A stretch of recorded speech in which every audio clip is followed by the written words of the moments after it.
Alright, it's time to take a look into this Outback Power Radiant Series 8 kilowatt split phase inverter. Split phase 120, 240 volt AC, 50-60 hertz. Utility interactive sine wave inverter charger with AC transfer relay.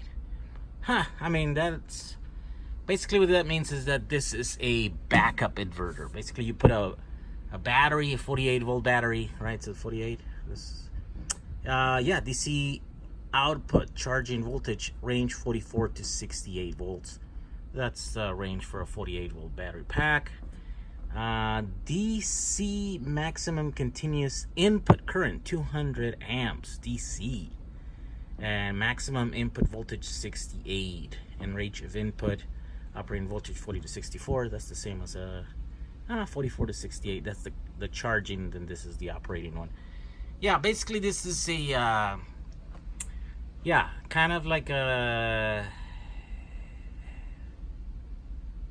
what's the word here? It's a backup like a backup generator, right? Like when your power goes out. So basically here's what happens. Let's take this apart. Oh, that was easy. There we go. We took the cover off. Here we go. So basically what happens is you put this between the grid. Here's the grid. Here's your house. You put this in between. The wires come in here. They connect in here.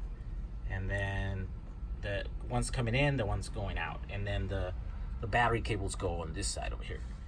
And when the power goes out, then this guy kicks in and it starts using the battery power, right? It starts using the energy from the batteries. It, transforming it into AC.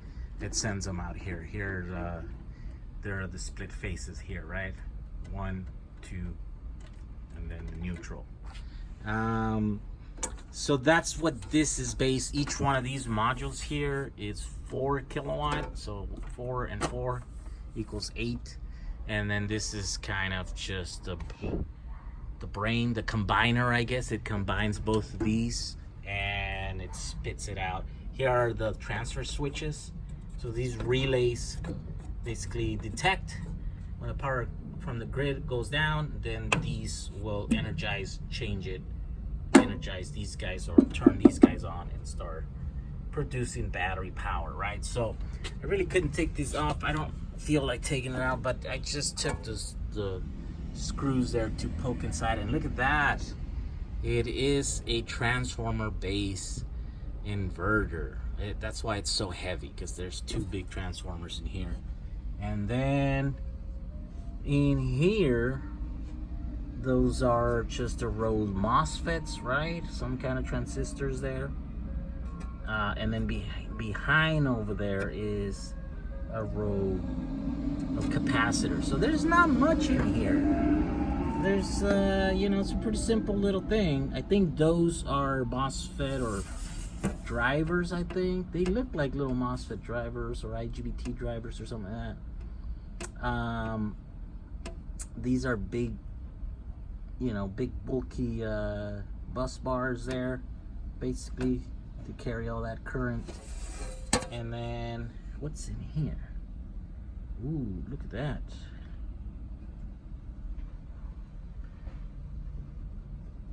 Yeah, I think that just carries current or whatever. Anyway, so this is just that. There's 2 of them.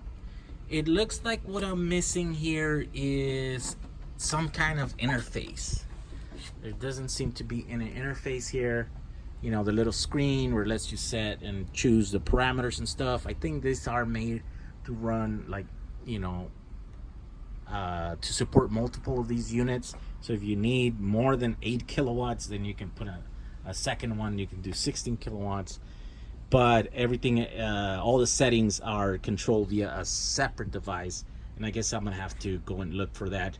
I don't know much about this. I haven't really looked at all into the Outback Radiant Series system, right? So there we go. That's just a quick look into the inside of these my next inverter.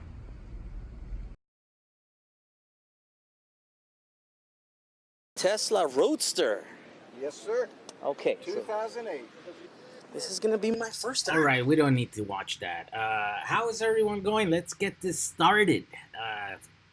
Monday nights, of course, like always, or like most of the times, we're live here. Welcome everyone. There's 197 of us here tonight watching. Yeah, I put that thing as the theme of tonight's talk, but of course, as always, we talk about whatever you guys want, whatever you guys ask in the thing there, that's what we shall talk about. But yeah, I just kind of, that thing has been sitting there now for about a week since I received it, and I needed to take a look at it just to see what's up, and I need to start looking into what I am going to need to power that thing, because it does seem like it's missing some kind of interface device, right? And so I'm gonna have to look into that. If you guys are familiar with any of that stuff and you guys know exactly what I need, you know, share it with me here on the comments there. I shall be able to you know, look at your links and stuff, because I know a lot of you guys are probably using that inverter. It seems to be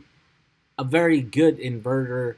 It's about $4,000, I think, when it's brand new. Even more. It could, I saw some prices like $5,000, but of course these were, you know, overstock or something, or the job fell through and they didn't pay for it or something. There's some reason why there was about 30 of these things that well, they were used out of box, and they're, well, not used, I think they're brand new, they're just, you know, out of box, and they're kind of banged up because they've been around and whatever. And so yeah, most of the smaller 4 kilowatt ones sold, but I think there's still a few of the 8 kilowatt, and yeah, they're a half price. I don't know about the warranty. I don't think. I mean, you know, I don't know. I guess it's up to Radiant if they are going to honor the warranty, because obviously we're not buying them from an authorized dealer or reseller or whatever, right? These are ended up at a recycler for some reason. But they did get the okay to sell them. I just don't know. We might be on our own. You know, you get it for half price, but you know, if it breaks or if it's dead or on arrival or whatever, I guess it's the gamble that we take for, you know, buying something highly discounted, right? So that's where it's at. This unit is 50 or 60 hertz, so it doesn't matter. I think it's, you can set it up. I believe you need the Mac 3 for linking these devices. Okay, so now I know it's called Mac 3. I'll have to look into that and buy and order one of those so I can try it out, because those are big, bulky things. Yes, those are giant, but I think they're pretty solid, right? I know, you know, when you need to be light and small, then yeah, you want the MOSFET based ones. But yeah, definitely there's no competition for big, you know, long lasting transformer based, low frequency, that's what they call those, right? Yeah, units, right? And if this is gonna be up on the wall in your garage or whatever, then that's cool. It's crazy that those, I mean, that's big, but it's not that big. It's 8 kilowatt. That can power my entire home. Well, most of the time, 90% of the time, it can power. I do have an electric car, a Tesla, right, that pulls about 7.5 kilowatt full when it's fully on, and so then that doesn't leave much room for the rest of the house if you were trying to do that. But you know, I don't know. I think if you're kind of on backup, usually you're just running critical loads, right? You're not trying to run the AC while you're, you know, heating the pool and charging the Tesla, usually, right? So I think that's why they kind of build them like that. But if you wanted to run, you know, like off-grid, so a giant, you know, solar system and a big battery bank, and then these to go there, yeah, I think probably about 2 of those would run a pretty sizable house, right, with an AC, and you could do all that stuff if you wanted to. But that's where it's at right now. Have you heard of Enphase Ensemble? Nope, I haven't heard about that, Jamie C. I wonder what that is.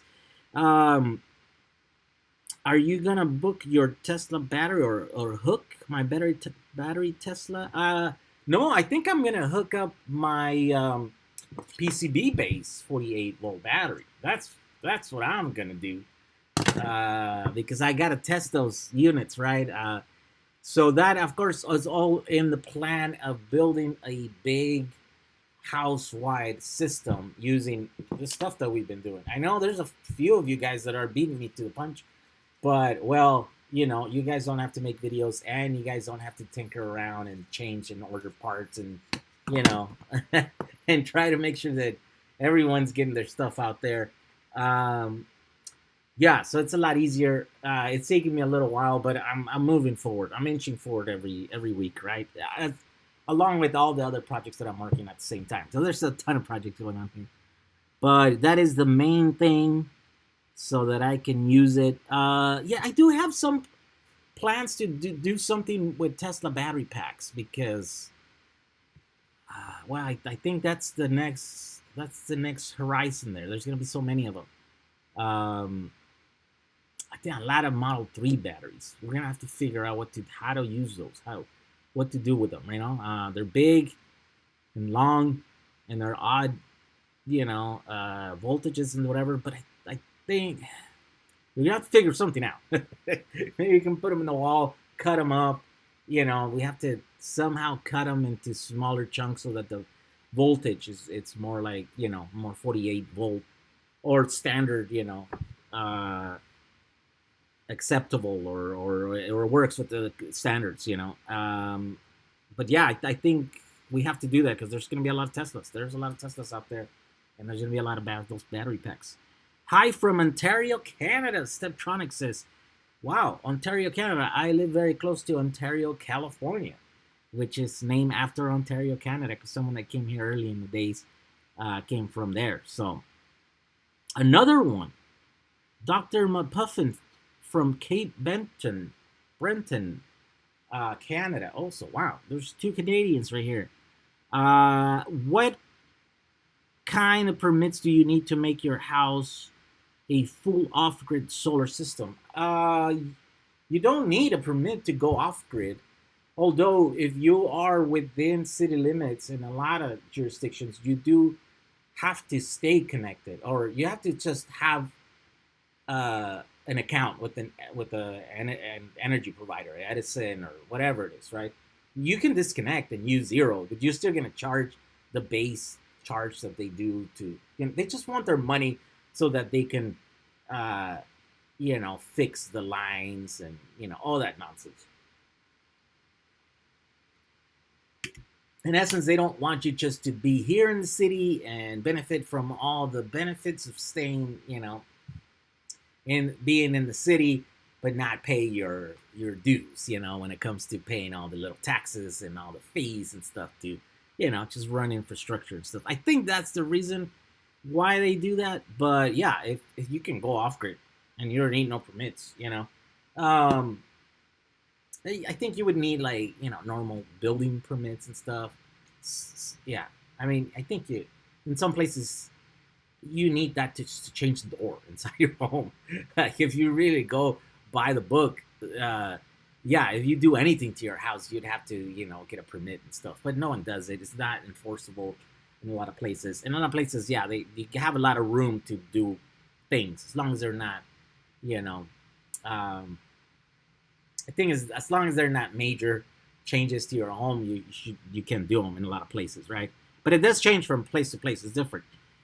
I'm charging those cells right now to a 23 amp discharge, get an average of 7.7 amps each discharge, range 4.2 to 3. Oh, I think they're talking about those other pouch cells.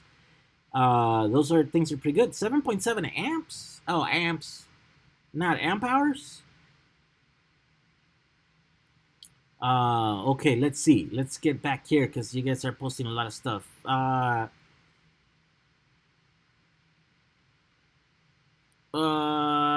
Michigan checking in, says Michael Connelly.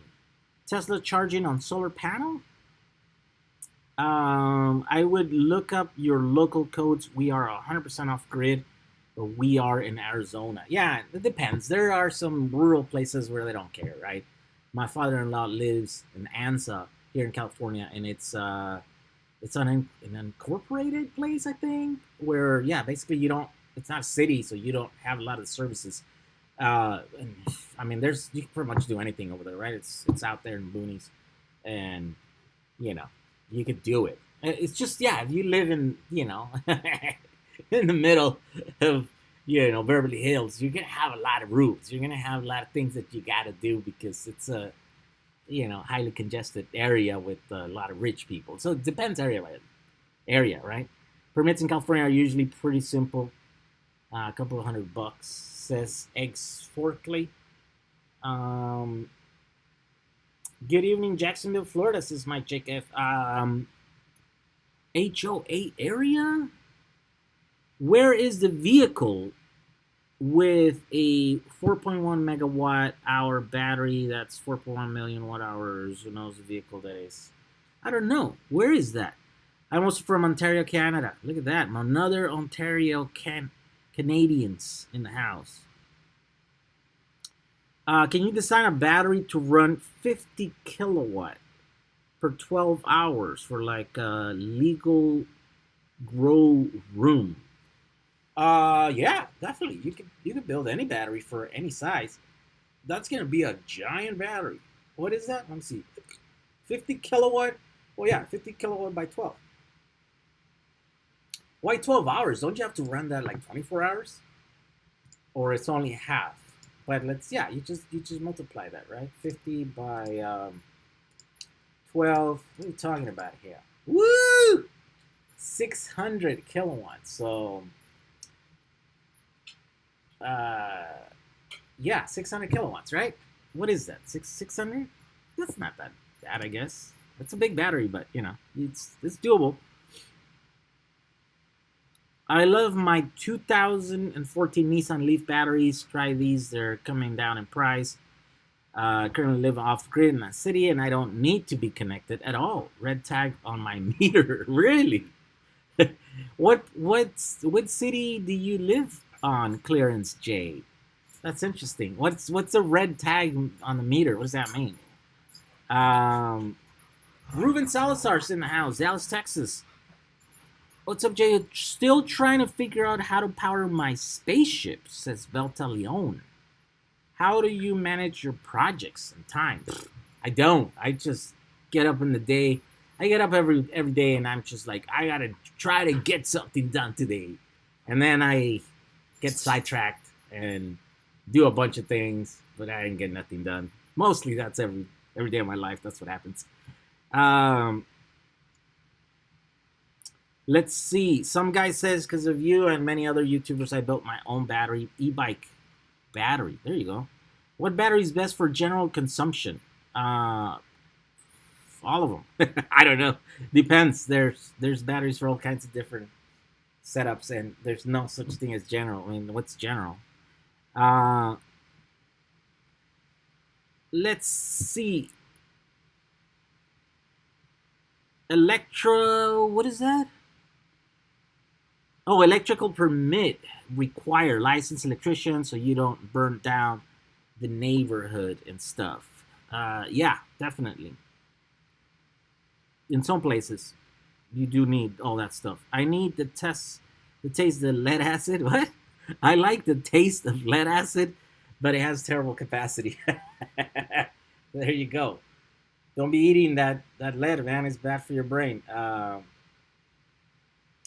I bought a used Sunco 709AD spot welder. It works great. There you go.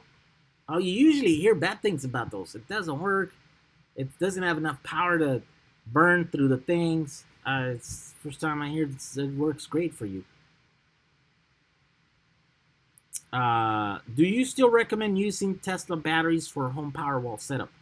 Well, yes and no. I haven't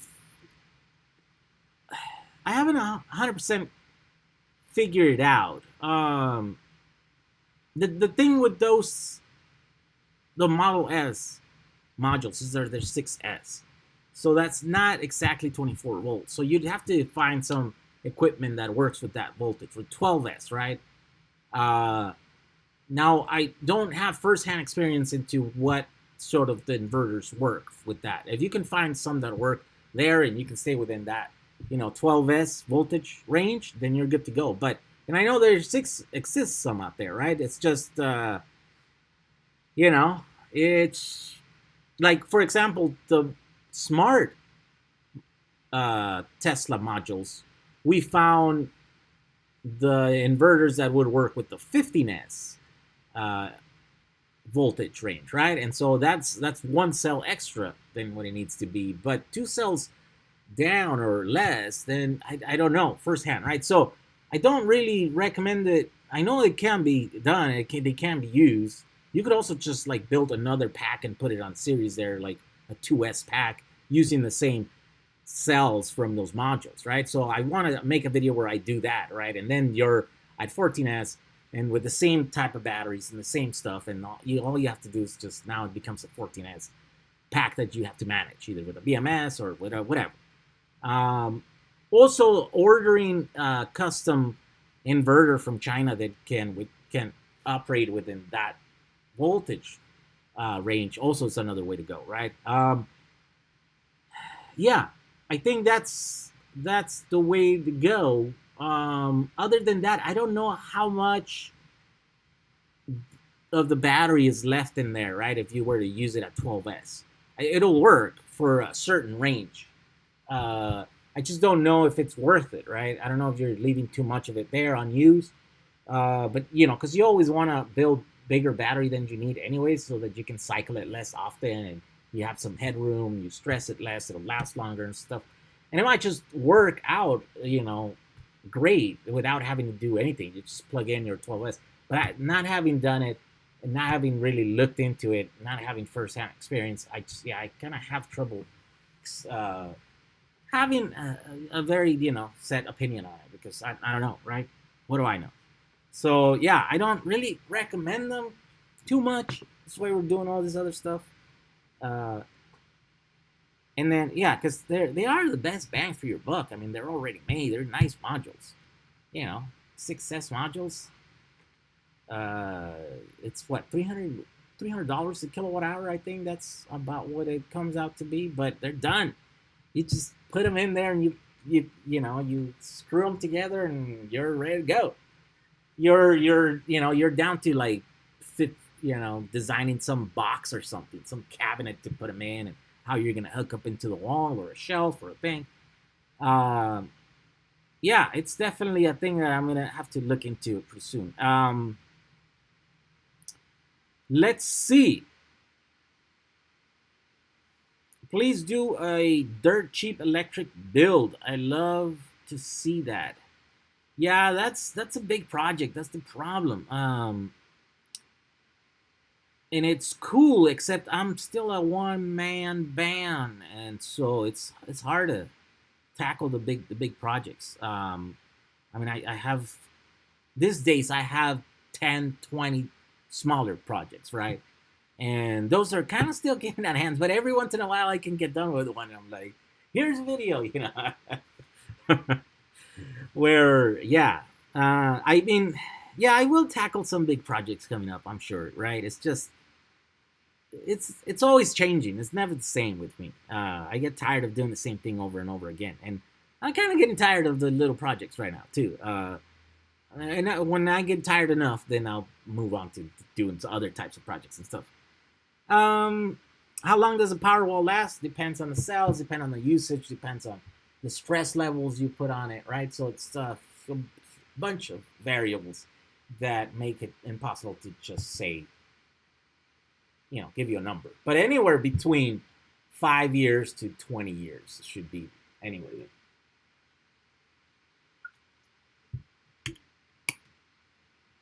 A battery to run 4 kilowatt per hour at 240 volts, 12 hours a day. It will be a 4 kilowatt grow room. Small. Oh, that's a small room.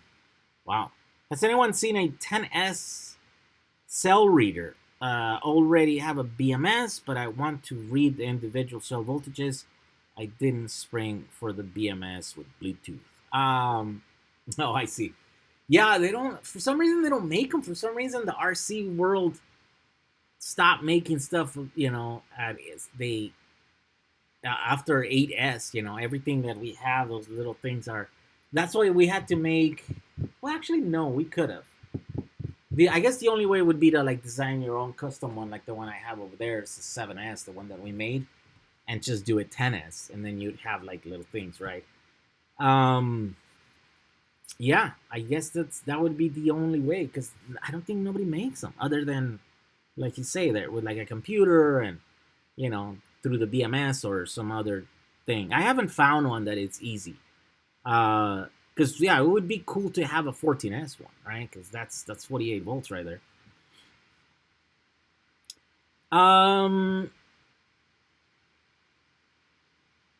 You should maybe look into solar grow rooms. Solar grow rooms. So Clarence J says no service tag. Red. Called them and had disconnected. I live in Glasgow, Kentucky. I run 2 banks 14S Nissan Leaf batteries on 48 volts, 12 kilowatt, a clone black Ames inverter, and 8 golf cart batteries. 5 people here run AC off. Yeah, there you go. So yeah, I wonder. Yeah, you must live on a rural area, or Kentucky doesn't care. They don't need you to be connected to the grid. But there's a lot of other states that run stuff tighter and they want more control of what we do, right? California is one of them. So I and it's weird because you want to be free, but you also want to prevent idiots from from being idiots, right? I mean, you should be free to be an idiot, right? But there are a lot of people that will own a home and then like not have electricity and then try to live there, and they'll live in such conditions where the smell's coming out of the thing, and I think that's probably originally what drove people to be like, hey, you got to put some kind of rules where you can't live in the city here and have neighbors and not have running water and not have electricity. And then the whole thing about the whole, we're a team and we're all helping to pay for all the streets and the lights and the poles and the thing, right? And so I think those two angles kind of prevent for people, and I get it. I get it, but I also, it is a thing where we're supposed to be free to be able to do whatever you want, but we can't really, unless you're way out there. Yeah. In rural areas, you can do whatever you want. You have more freedom, that's for sure. Hit the like button, says Beltalion. That's true.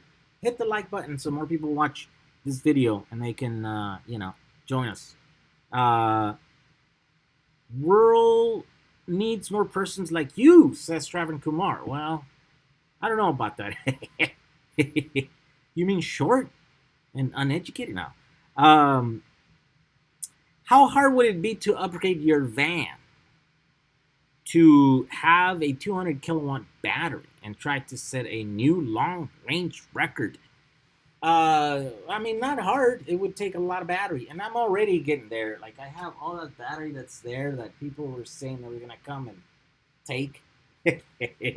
I've been stocking up on those cells so that I can do that with my bus.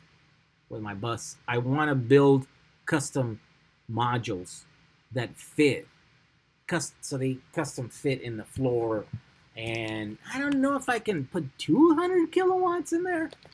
But definitely, yeah, somewhere around 200 miles, 200, maybe 250 miles or something like that. That's definitely doable without encroaching into any of the areas that didn't have, some kind of mechanical thing. So in the floor, a lot of it is going to go on the floor, and then where the gas tank used to be. And that's right now, that's where I'm limiting where I'm going to put batteries. I don't know, maybe later I'll go crazy and then, put the battery where I have batteries currently right now and to do some kind of record thing. Yeah, I'm down for that. You never know. Never say never, right? Always watching your channel, says Jonathan Rowe. Thank you for that. Outside, are they rechargeable? I don't know. I have a quick question regarding a battery I made. It's a 10S 2P configuration. I have a 16 amp BMS, but it keeps turning off due to overcurrent. Do I need a bigger BMS? Wait, so 16. Yeah, you definitely need a bigger BMS, but you also need to make sure that your cells can handle more than 8 amps, right? Because you got two parallel, and you're asking already 16 amps. Unless your BMS is cutting off way before that, right? And before it's getting to 16 amps, it's cutting off because it's getting too hot or something like that. Then yeah, you probably should do. But you make sure that your cells can withstand or can put out the power that you're asking, right? Hector Rivera, thank you for the super chat here. Parallel is best for longer lasting power wall. Parallel, yes, parallel and a bunch of batteries. I thought about something else while I was reading that, but I forgot. Okay, parametric. What's parametric? Yes. Hello from Detroit. Blackout. I definitely understand why my family needs a Powerball. Yeah, it's a weird thing. It's so weird that I'm talking about this, and because I don't probably out of all of you guys, actually probably the least that I need one because I live in California. We have a pretty stable grid here. Like it's just we never have any blackouts. It never goes. It's just I think my thing is here in California, right? Our incentive is it's more financial because it's so expensive, right? And the summer comes around and you're like, what? What do you mean it's $500 of electricity this month? It's like what? So that I think so, right? But also obviously, yeah, it's the same thing, right? If you don't have power, then yeah, you'd gladly pay the $500 to get some power, right? So it's a different angle, but it's the same outcome. You take control of your energy and it's the same thing.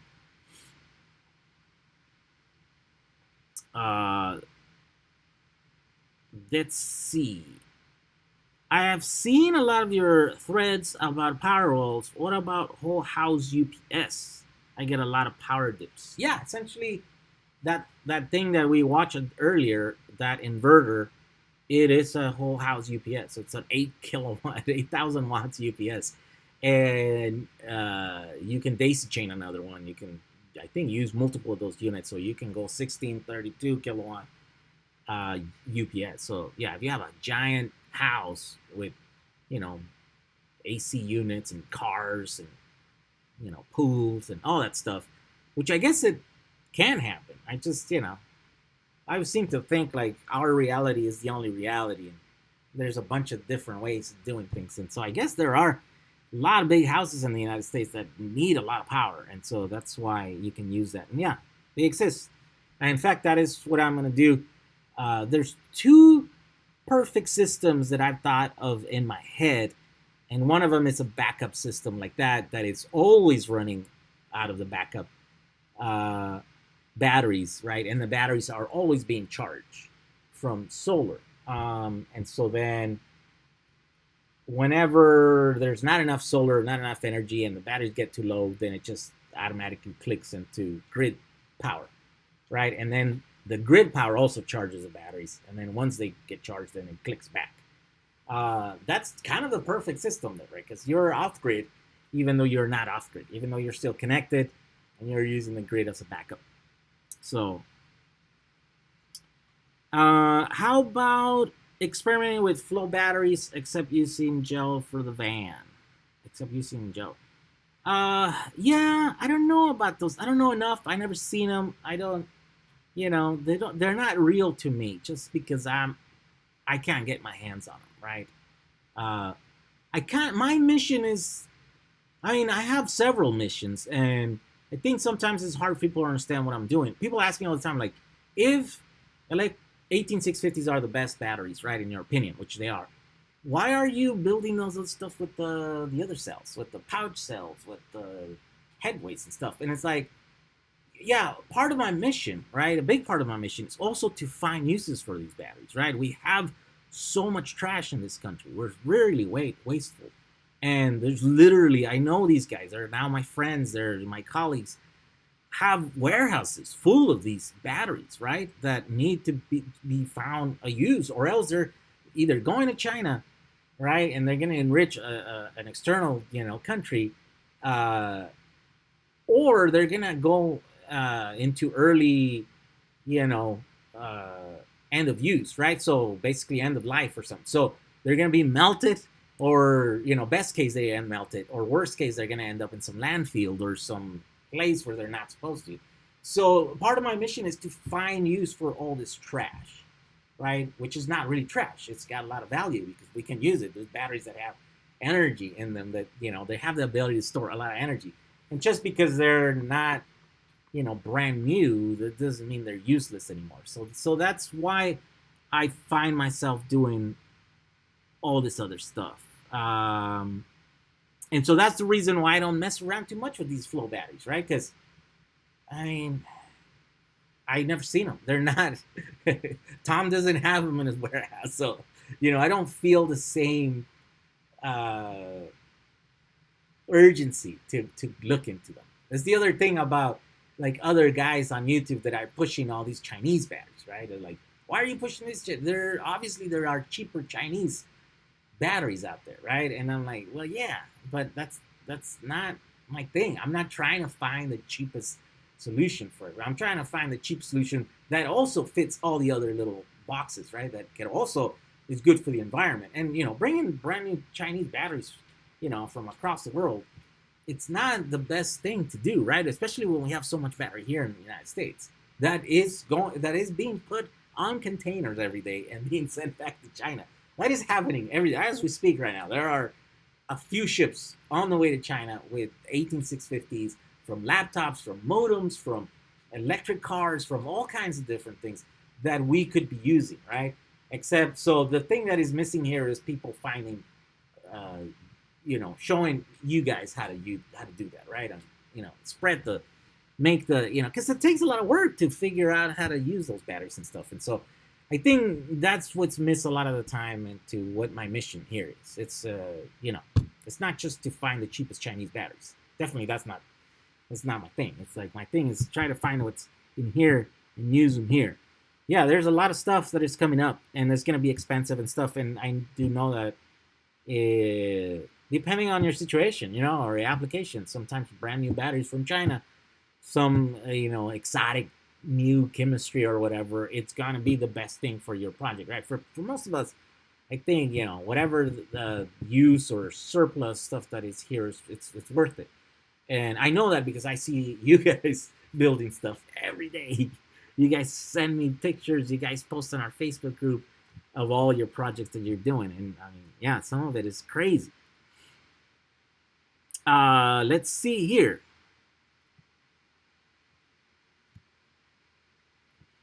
If I can eliminate the power company, I definitely will, says Nubian Davis.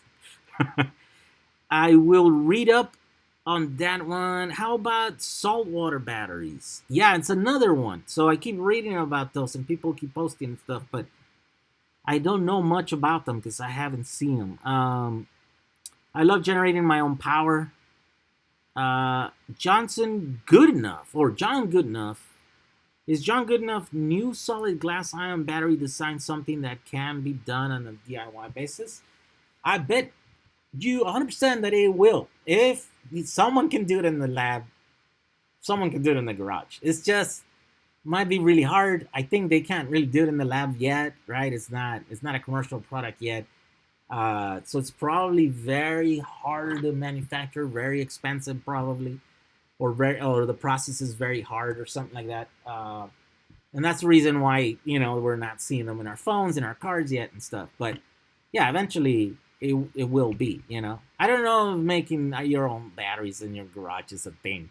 It's, a lot of these manufacturing processes, you need like big facilities and stuff that doesn't scale down to like you in your garage, right?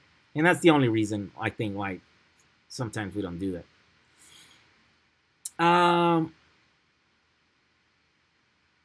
Nice to say, Tom is local, so no shipping cost, and I give him a cash. There you go, Greg Young. He goes over there, gives him cash, and walks away with a bunch of batteries. Yeah, we need one of those guys here on the West Coast, I guess, because Tom is handling all the East Coast, but And he wanted to come over here and set up. I think he's probably going to do it one of these days. It's just, you know, it's a lot of work. What he's doing, it's a lot of work. Have you heard battery called Valency used for medical applications? No. Solid state is real. I haven't seen it, but I'm sure it is. I want to own my own solar farm and sell the electricity from them. Yeah, that's an interesting thing, because you could buy a piece of land, set up a bunch of solar panels, and push the energy out. And then you could make a deal with the electric, with the you know, with the utility company, and then get paid for that, right? The problem is that in a lot of places, like here in California, during the sun hours, there's a surplus of energy because every other rooftop has solar now, and so we're creating this massive problem where there's too much energy during the sun hours, and then as soon as the sun goes away, then there's like too little energy. So now they have to scramble and get all this stuff right. So if you wanted to have, if you really wanted to help the grid and maybe make a bunch of money, then you need to get yourself an edge, right, over all the other solar farms that exist out there. And you could do that by setting up a big battery bank. And so during the day, when there's no need for extra energy, then you charge that bank.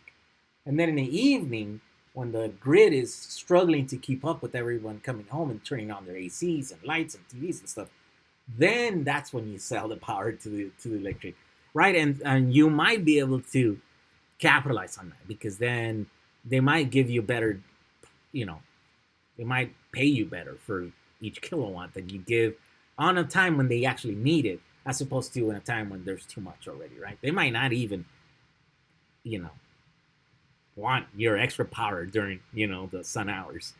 And so yeah, that's an interesting thing that should be looked at, because you could do it. Who, you know, people can buy a big lot and just put a bunch of batteries or put a bunch of panels, you know. Let's see here. James Wilson, thank you for being part of the channel here, a member of the channel.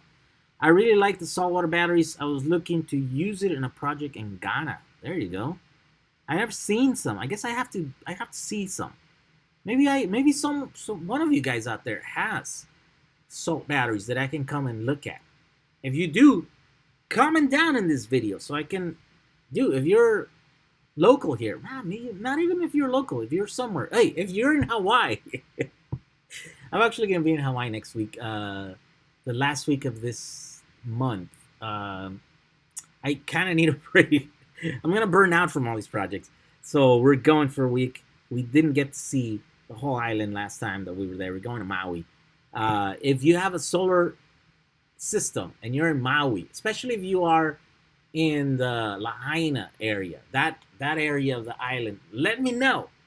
Contact me so I can go and check it out. We can do a little video on your thing, you know, whatever. I know it's my vacation and stuff, but I mean, you know, usually when you're on vacation, you like to do what you like to do, and I like shooting videos, right? And right now I'm kind of stuck building a lot of stuff and not making a lot of videos.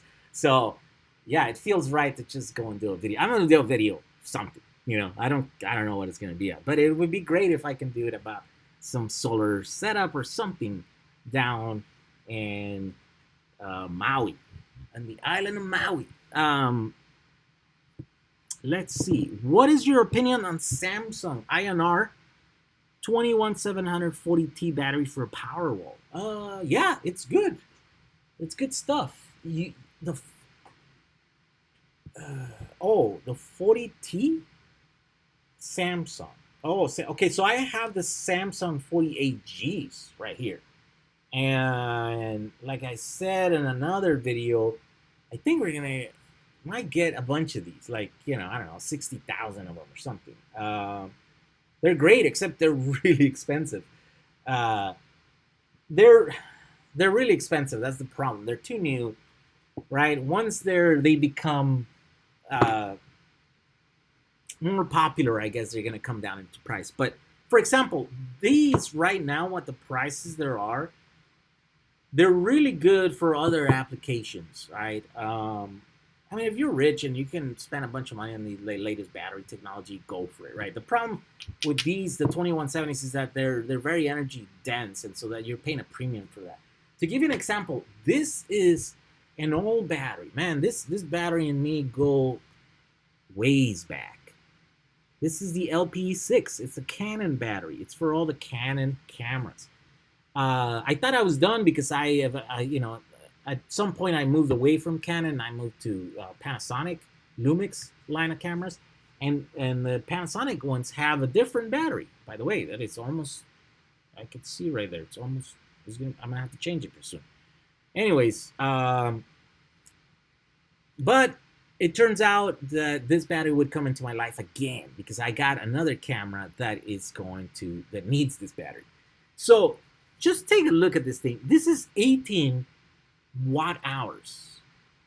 This is 18 watt hours. It's two 18 500s or 350s. I don't know. Like, it's two, like, smaller than 18 650s, right? But same diameter. They're 18 millimeter diameter cells, but they're not as long, right? So here we go. See that? So the problem with the new camera is that these things don't I think they only run for like 40 minutes or something. So I'm like, man, I gotta do something about that. And I thought, if I use two of these are 5,000 milliamp hours each, right? So what is that? Did I do the math last time? Anyways, I think these are like almost 2 hours, right? If I were to make a battery like this and I order a little BMS, 2S BMS, so that I can tape it up, and I thought maybe I can get like a handle where they have those wooden handles, and I can stick them in there. I was trying to look to see if there's any holders for these, but apparently there's not a lot of holders. I couldn't find any that I could use to put in there, right? And so if I can make like a handle and I can stuff these in there and then stick the BMS on there, then that's a great case use for these guys. Because you're paying a premium, but you're paying a premium because they are the smallest, lightest, most dense, energy dense cells that you can currently buy, right? And you can, for almost the same size, oh my god, of a battery, you can get 40 minutes or like 2 hours of runtime. And so that's the thing. For power walls, you could use them, but you're gonna pay a premium. But if you have the money, go for it. I have an RV trailer. I live in the Utah desert full time. I just about some 38 150s LiPo 4s. It sure would be cool to watch you do more 38 150 stuff on solar that will run AC. So those are the headways. Yeah, I mean, the headways are pretty easy. I mean, yeah, there's definitely a thing. Do I have any projects? No, I think so. Those come and go, right? And I don't know what the current stock of them are, but I think once those run out, because I just made all those videos about them, right? So they're gonna move. I don't know how long before Tom gets more of them in. So I think it's gonna go in waves, right? So then I'm starting, getting back into this stuff, getting back into the other one over there, and then eventually maybe I come back around into that. So yeah, if you want to build something with those headways, I would move them right now because they're in stock, right? Because then they go out of stock for months, right? And they don't come around, and then eventually he gets another, truckload or whatever. Let's see here. Turbulent system does the river-based power generation system. Okay, I don't know. It's recommended that you discharge 18650, but you don't have to. I feel like it doesn't matter. All the 18650 I have done are all fine. And we've done on full charge. Wonder what he's talking about. Have you ever built anything using cell phone batteries? Not exactly cell phone. The problem with cell phone batteries is that they're usually dead. Unless they're new, they're usually dead because pretty much those cells are abused, right?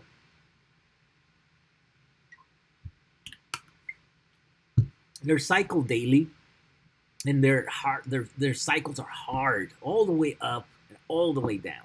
So by the time you get a year into them, a year and a half, they're done. They're done. They're like, they gave it all that they had to give. And so there's not much use for them after that, right? So we haven't come into, you know, like a truckload or a warehouse full of them that they're brand new, right? But one day we will.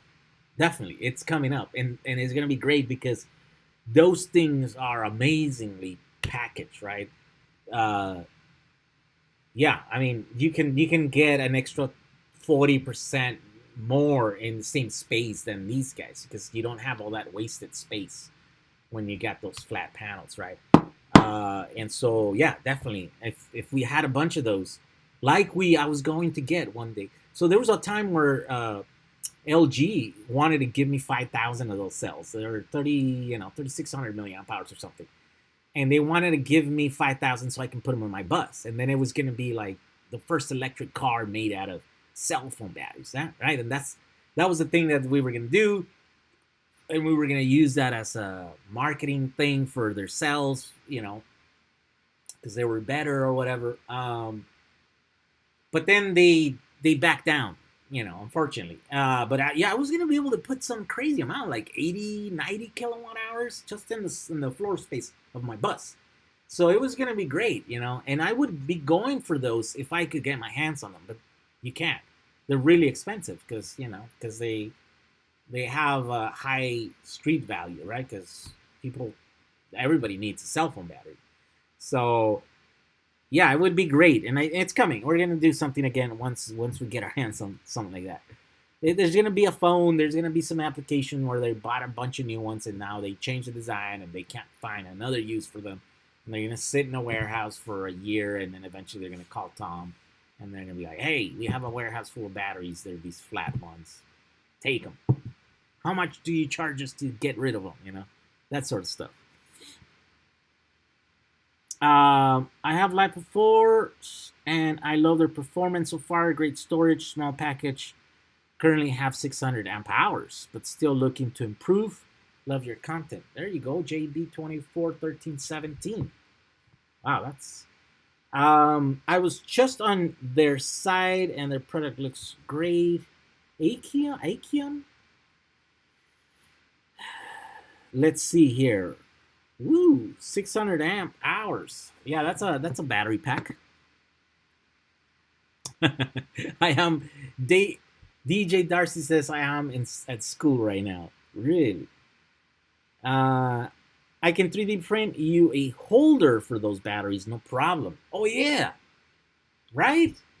That would be cool. Like, put the BMS. First I was thinking, we'll just make a pack and then you stuff that pack into the thing.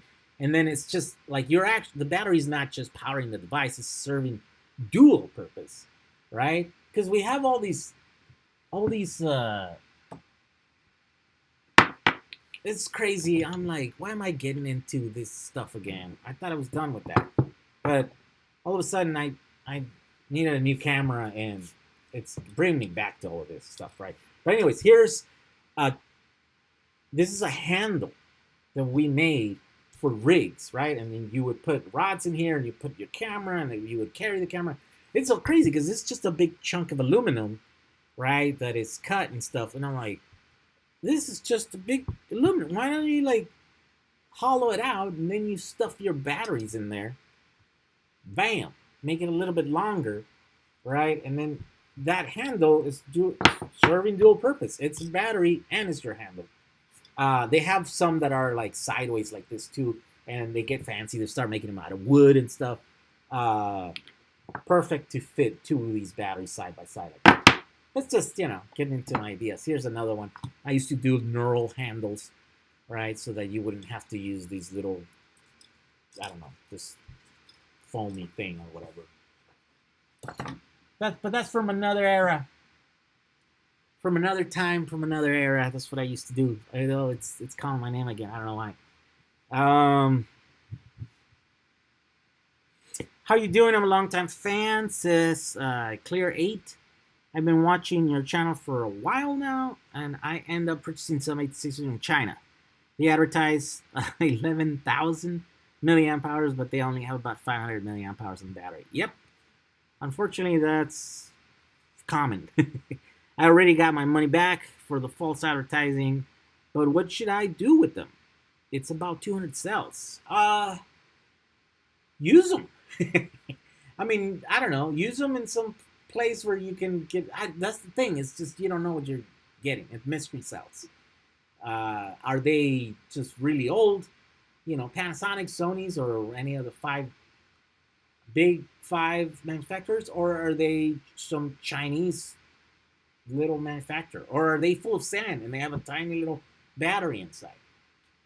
Who knows, right? And so, how dangerous are those? That's the thing. I mean, the good thing is they're 18650, so they're in a metal canister, right? So yeah, maybe they're not super dangerous. They're probably, I mean, they're among the safest batteries out there. Not the safest chemistries, right? 18650 with lithium cobalt oxide, right? But they are some of the safest form factor because they're metal and they have a valve and they have several layers of protection from one of those doing something bad, right? But even like that, every once in a while they still go off and then they catch fire and stuff. So yeah, I don't know. I mean, I would use them in some non-critical thing where you know you could if there's anything if they ever catch fire or whatever, you can just toss it out, throw it out into the grass or something outside, and then wouldn't jeopardize your thing too much. Yeah. Other than that, yeah, I don't know. They're not very useful for anything else than some light duty little thing. Um. Whoa. Let's see here.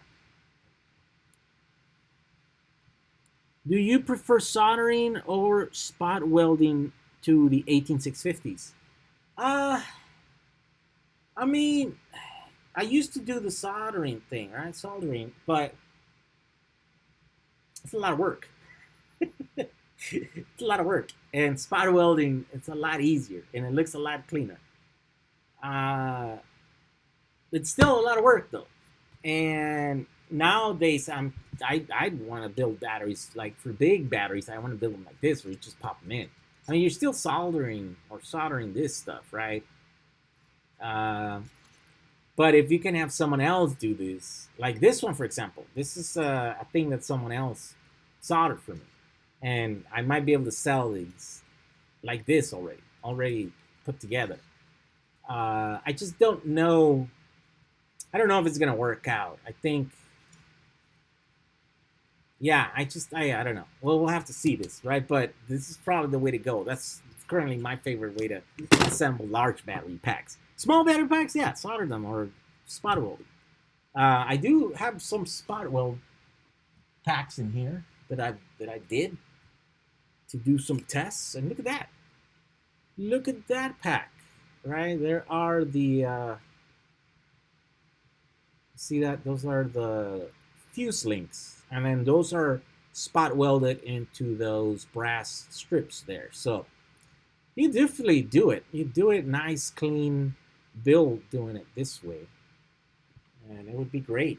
And then you can, just cover it up with the thing. The hell is this? Forest White? What is this? It brought up another window and it was showing me the definition of forest white for some reason.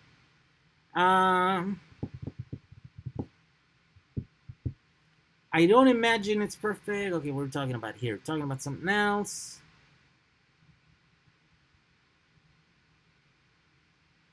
So Greg Jones says, I have a saltwater battery that runs a small LED light string. It uses magnesium bar with salt water. It just makes a trickle of power into a tiny LED, but is good to wow children. Oh, I see. But they obviously there are big systems that run, big loads, right?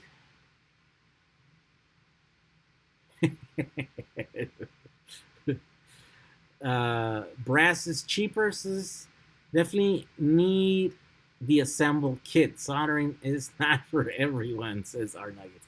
That's true. It is. It is easy to do, but it is a skill that you gotta use.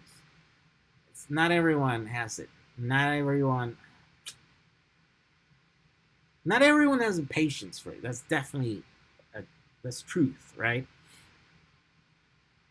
Between the headway cells and the SPIM08 cells, which do you prefer? Uh, Depends. I mean, they're about the same. Those are about the same energy density, about the same power density.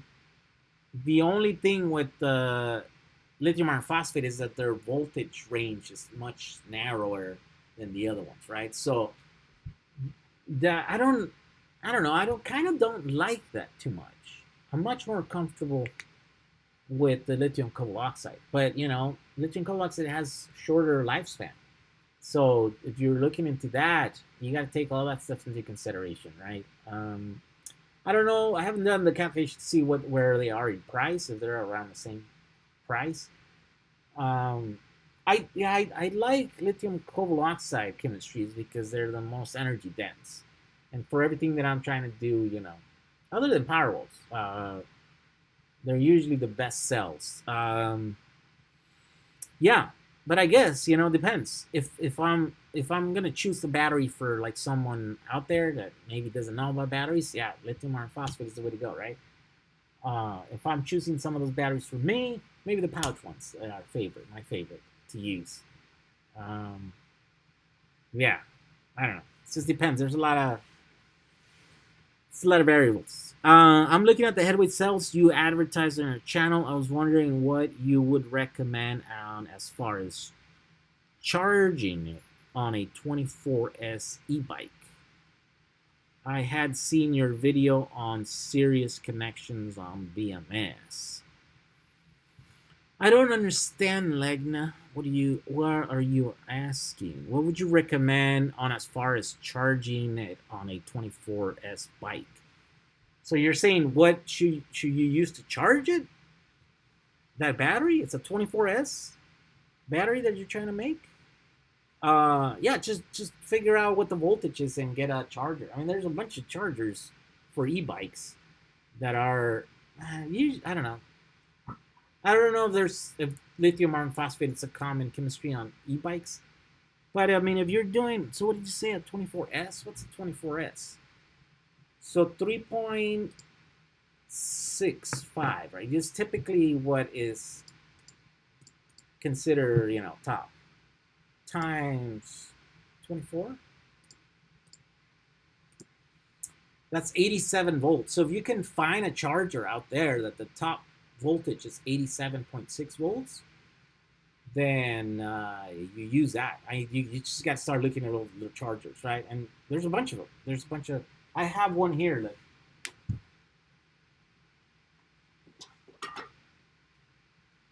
I have here a 2 amp one that is 50.4 volts, 1.5 amps, right? And I don't remember why I got this, but if you do the math here, what is it? 50.4. 50.4 divided into, well, let's divide it into 3.65. So this would be, you can do a 14S with this charger here. 14S on those lithium iron phosphates, right? I think this is probably not for that. I think it's, because that's a 14S is probably a weird voltage. But if your equipment can work on it, why not? But what do you say, 14.4 or 50.4? And then you divide that into 4.2. Yeah, so this is a 12S. That's the reason why I got this charger, because I wanted to use 12S on my skateboard, into my DIY skateboard that I'm building there. And I needed a charger, so I looked it up. I said, is there a 12S charger that exists out there? And sure enough, here it is. So yeah, you might be able to, if you're, whatever you're building, if there's some kind of standard for that, then you should be able to find that, no problem. Ethan Gazer, thank you for the $2. I appreciate it. Keep hitting that like button, the thumbs up button right there, guys. Um, let's see. Next level up says, how many 18650s do you think it would take to support a fully functional schoolie with about 2 kilowatt solar? Uh, I don't know what a schoolie is with about 2 kilowatt solar. What's a schoolie? Is that like a house on a school bus? What's a schoolie? And I don't know. Whatever it is that you're asking me, I'd have to know the load, right? How much energy does it use? How much energy does it use per hour? What's the peak? What's the I don't know anything about. You can't just say like how much does a washing machine use? I don't know. There's little washing machines. There's big washing machines. Some use little energy. Some are very wasteful. Yeah, you'd have to like figure out how much energy you're talking about to be able to figure something like that. Will you ever sell already assembled and populated boards? Also, will you ever consider 48 volt solutions using head weight type cells for larger or less than 30 kilowatt hour applications? So no, I probably will never sell fully made or fully populated batteries, because that would require me to take 100% of the liability, right? And I'm not set up for that. I have no interest in doing that. I have no interest in making money selling batteries, already made batteries and stuff. My business model is different. My business model is doing this, kind of inspiring you guys to go out there and build your own battery. That's what I'm about, right? And it's working, right? My business model is working. I'm getting a lot of you guys excited about making batteries and stuff. So I don't see for the time being me changing that, right? Or at least not into that. I do foresee myself changing my business model because I get tired of doing the same thing pretty quickly. So, this is temporary here, what I'm doing right now. But it's usually going to be into stuff that I find interesting or enjoyable. And, I've been that route already. I've been to the route of making product, manufacturing product, and then selling it. And I was okay. We made some money. I wasn't the best at it. I didn't enjoy it. I definitely don't want to do it again, maybe, Like, my values kind of changed. I was young. I thought it was cool to have a big company with employees and stuff. I'm past that now, right? I'm like, whatever. Like, it doesn't make me any more important to be the boss or what. Who cares? So I don't. Those are not my dreams, right? To have a big company and sell you product and stuff and take all the liability. That's a huge thing, right? I'm getting older and I want to do things more easily. And taking on a huge amount of liability doesn't seem like that's the right thing to go about it. So, yeah, for now, yeah, I'm gonna show you guys, keep showing you guys how to use batteries. And as far as 48 volt solutions with the head weights, yeah, that's no big deal. I mean, we could do those. Again, those are available in limited amounts, right? And they come in batches and stuff. So yeah, maybe the next wave that comes in there, and then we'll attack a 48 volt setup that we can use and do stuff. Is there a way of using Ryobi batteries as a power wall for charging and discharging? Yeah, there is. I mean, Ryobi cells are the same, or just 18650s inside. They're usually, the same stuff. It's just they're tool batteries. They're higher power output batteries, but you can use them. You can, I don't know. Yeah, you can use them. You can use them however you want. You can use them in the case, connecting somehow making a thing that connects them all together with their own BMS, or if you take them apart and use the cells, or take it, or yeah, there's all kinds of ways that you can use. And we have some projects coming up with the Ryobi batteries because Tom also has his warehouse is also full of those. I mean, literally half of his warehouses has the Ryobi batteries, and we got to find uses for them assemble because he's having to disassemble a lot of those batteries. It's a lot of work, and then by the time they end, you can't sell them to you for more than like $1 each, right? So where if they're already assembled, they should be worth more because then there's less work for you, right? Because it's kind of counterproductive. We take all these packs, tear them apart, and then we test these cell, and then we sell it to you, and then you guys put it right back together into a pack. So, why are we tearing them apart so you can just put it right back together, right? We got to find a way to use those 5S packs. Or, multiples, 5S, 10S, 15S.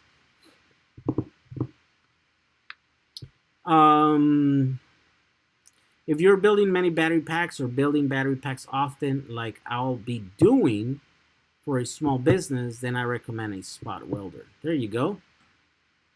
Constancio, technically you could, but I don't know what he's talking about. He's answering Constancio. I'm looking to charge my e-bike in less than 30 minutes with headway without using a special outlet or separate fuse. Well, you can't. I wouldn't recommend trying to do. Well, I don't think you can do 100% in 30 minutes. I'd say very doable. You can do 80% in 30 minutes. And depending on your battery pack, well, let's see. What can you do in 30 minutes? So if you want to charge off a regular plug outlet, that's, well, yeah, so that's 1,500 watts, right? But continuous, I think, what do they do? 9? No, 13. 12. I think Tesla does 12 amps times 110, right? No, man, come on. 15 amps. No, so it's 12 amps times 110. So 1,300 watts, right? So you divide that into half. So yeah, in theory, you should half hour. You should be able to do about 660 watt hours. So if your battery is, around half of a kilowatt or 600 watt hours, then you should be able to charge it in half hour. In theory, right? If you're even maxing out that little plug or whatever. Any bigger than that, you won't be able to, because then it's too fast. Those typical plug wouldn't do it. You'd have to go into a 20 amp plug or a bigger. What's the best way to test capacitor and reclaim 300 plus 18650s? Yeah, just get one of the things that the little chargers that we're using. I have a thing where I show you how to test. Well, I have videos, right? I can't think off the top of my head which are the videos, but I also have, oh man, come on. I have a kit.com where it shows you like battery pack essentials or something like that, and it has like a bunch of these things that I use. Enclosures, battery cell sources, inverters, logging essentials. No, man, come on. Oh, here we go. Building essentials. What does that have? Oh, that has a meter. It's got the spot welder. It's got different meters, the thing. Oh, here are all the meters. No, it's not there. Wait, what are we looking for? We're looking for... Oh, man, I forgot. What are we looking for?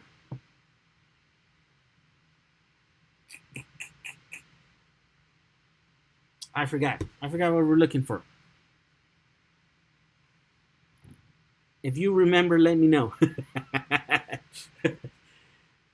Island Times in the House said, I bought one of the red 12 volt 200 amp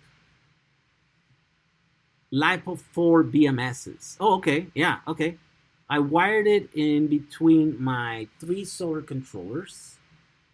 In between my 3 solar controllers and my battery, yet the solar controllers can't sense the battery, even though 40 amp is there. What? Your solar controllers can't sense the battery. Wonder what that's about. So the BMS won't let it charge. That's interesting. I wonder why. Battery addiction. Look at that. We have a new member in our group here. Hello, Jehu. This is Kevin T from Portland, Oregon. Hi, Kevin T from Portland, Oregon. I was building my 4th battery pack using pouch cells and found a hole in the pouch cell. I left a message for the alarm hookup. Nothing. Yeah, battery. Just keep trying. I know they get a lot of probably messages. Yeah, just keep trying. I'm sure they'll replace that one cell or something. Oh, I do remember I was looking for that charger. Come on. Oh, in the Black Friday deals. Yeah, there we go. Okay, so on the Black Friday deals, I have those chargers. I don't know. Those deals probably don't work anymore, but those are the best chargers that we use to cycle a bunch of these batteries.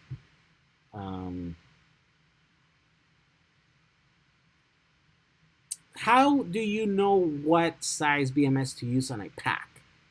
How many cells are in the hoverboard packs, and what's the BMS on those rated at?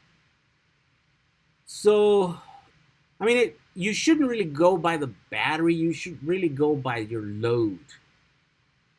And the reason I say that is because you can overbuild your battery, right? So, yeah, let's say that you need 1,000 watts, right? So then at whatever voltage you're going, that's going to mean a certain amount of amperage, right? And so that's how you should choose your BMS, right? So if you need 1,000 watts continuous, then maybe you should get one that's rated at like 1,500 or 2,000 watts, right? And then that's what you put in there. Now you have to make sure that your battery can support that continuous load or the peak load or whatever, and that's how you put it. But then if you need to run it X amount of hours, then of course that battery is going to have to keep getting bigger. But just because you have a battery that could put out, 10 kilowatt, it doesn't make sense for you to put a 10 kilowatt BMS in there if you only need 1 kilowatt, right? So you mostly size it for your load, not for your battery.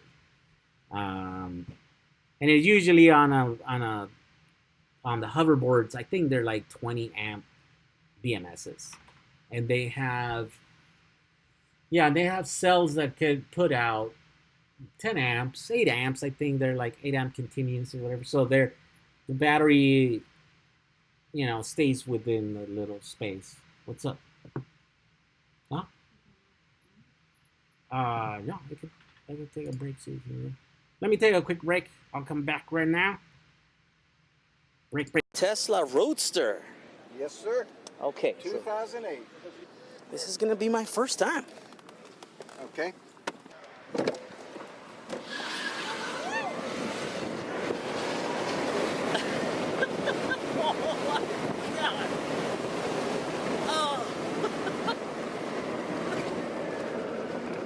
Woo! How was that? Oh my God, that was fast. What do you think was that? Were you looking at the gauges? My guess is what I've been doing is between 88 and 91. Oh my God. Okay. So that was quick. So it'll get out of your way? Yes, I mean, that was 1/8 of a mile, right? Yes, so we're 1/8 doing of a mile. All right. Thank you, You're sir, welcome, for giving me a ride. All right, thank you. Okay. That was a Tesla. So here is the 12-volt lithium challenge. 12 volts are generally automotive lead-acid batteries. They have been around forever, and they are achieved by using 6 2-volt cells inside of a box with 2 big terminals. They are cheap, they are heavy, and they don't last very long in energy storage applications. Now lithium, on the other hand, they are expensive, but they are light, small, and they last a very long time. The problem is that the most common type of lithium has an operating cell voltage of 3.7 volts, and using 3 or 4 cells doesn't quite match the 12-volt standard. So no matter how many you use, you end up wasting about 30% of the capacity to mismatch voltage. But there is one type of lithium chemistry that operates at a 3.3 volt nominal, and putting 4 cells in series makes a 12 volt that is compatible with 99% of all the equipment out there designed for lead acid batteries.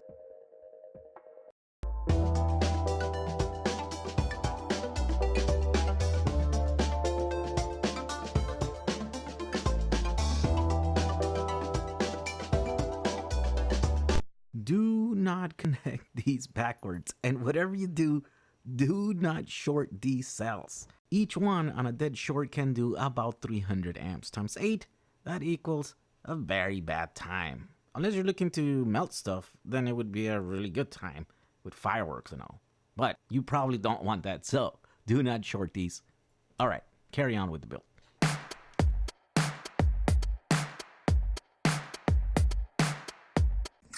Here I'm using some Kapton tape between the 4 separate groups of cells to further prevent a short between them. The only thing here preventing said short is one thin layer of cell wrapper. So anything you can do is very helpful. And there we go. There's our battery pack right there. So you need to go negative, positive, negative, positive, negative, positive, negative, positive. And to better understand how this works, here is a visual diagram of how the entire... So where are we at right now? So yeah, we're at the Victoria Gardens Rancho Cucamonga supercharger. There's 12 superchargers. Superchargers are practically my home anyways. I'm charging every single day of my life, hence the license plate that you got. All right, we're back. Let's get back into it. Where I was reading, Island Times. I assume you would know the issue was the BMS connected to the solar controller stopped charging due to the BMS being between the controller and battery. I don't know if that's true. You got to make sure that the BMS is on. Yeah, I mean, can you remove power? Like, can you actually load up that BMS and get some usable load on there? I mean, I guess it could have some interaction, because if it's so the BMS is basically a MOSFET based switch, right? So it could be turning on and off, right, at a high frequency, and that could interact weirdly with if you have some kind of a MOSFET based charge controller or charger, right? So maybe those pulsate. I don't know. But usually it's not the case, right? But you could have a thing where maybe your BMS is not on, and you think it is on because it should be on, but maybe it's not, right? And so maybe that's what you have to look into to check it out.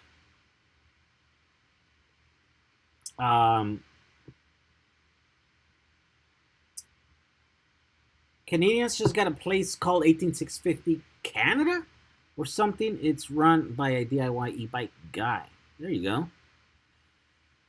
Battery addiction. So I changed my YouTube name. I thought this is more appropriate. So what was your name before battery addiction? I'm not new. Oh, Kevin T. Oh, okay. Kevin T. Kevin T, but then you changed it to battery addiction. You have a battery addiction? Is that what it is?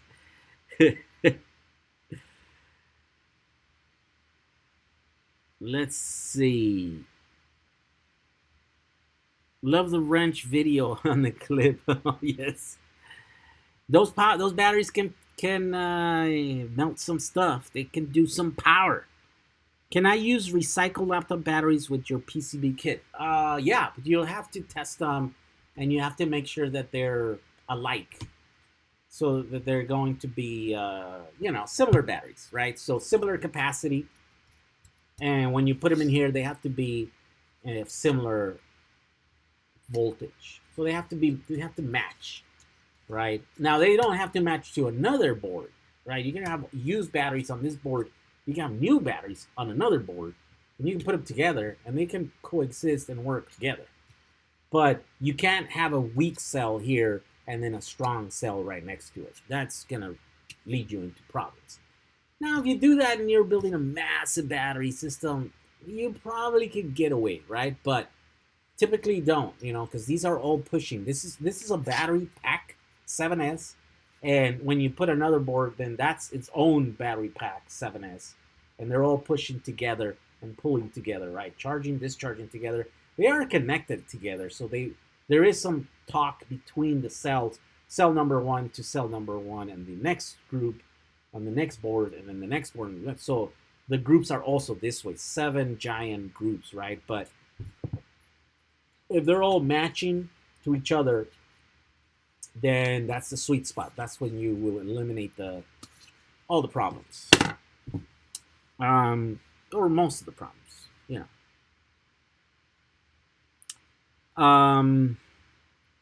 That 18650 Canada has good prices on cells. Hey, what's going on here? Am I live still? What's going on? Yeah, I'm live. There we go. I just couldn't see my screen over there. Oh, I was reading something, but I forgot. Oh, yeah. On cells, but they have good prices on cells, but it's about $20 for shipping, so you'd have to buy a lot of cells for it to make sense. Yeah, that's usually the problem. There's no visible switch on the BMS, though. No, I mean, is the switch on? Like, it's the switch. Is the BMS on? Like, are the MOSFETs engaged or on closed so that... Is there any power coming out of them? I guess that's what I'm asking. Right? Because, remember, you gotta disconnect the load. Right? At first time, if it triggers or whatever. You can't just wake them up while they're connected. You have to disconnect it and then plug them in there. That's a thing. That it's a real thing, and you could connect everything, and then you connect your load, and you're like, let me turn everything, and then you connect the little lead, the little cable for the leads into the BMS. It won't come on. You'd have to literally disconnect, the high power side of those BMSs, and then connect it, and then you have a connection. So while the things are under load, or it won't reset the MOSFETs for some reason. I don't know why. That doesn't make any sense, but it doesn't do it. Miss Question says, have you ever thought about doing a fire stress test with your PCB power wall by setting one cell on fire to see if it causes the same chain reaction like the Tesla packs? Yeah, I want to do it one day. I want to do it. Build like a big pack and then just set it ablaze and see what it does. Although, I mean, it's weird because there's so many different scenarios, and I don't know which one would be the most useful, right? I don't necessarily know exactly how cells catch fire. I never seen one. I've never, other than, people that are cutting them in half or, overcharging them like crazy for hours on end or something like that. But under normal use, I never had one blow up on me. And so I don't really know how it happens, I need to understand more of that so I can try to design, because I can just burn a thing, right? I can just go into my backyard and just start overcharging cells and trying to make them catch fire. And that will be fun. You'll probably get a lot of views. But I don't know if we would learn a lot from that, right? I mean, other than, the physical, now we know that cells being physically next to each other, they are, the heat transfers from one to the next one. And then if one gets hot enough or spewing fire, the likeliness of the other ones, Well, it's because they're sharing the same electrical connections, right? So whatever caused that one to catch fires, it's also present in the other neighboring cells. But then when that one catch fires and then it gets hotter, then that just really pushes the other one over the edge and it just catches fire. So we kind of do know how that works. We kind of have an understanding. Oh my God, I should have changed the battery. But I didn't. Let me change the battery. Tesla Roadster. Yes, sir. Okay. 2008. This is gonna be my first time. Okay.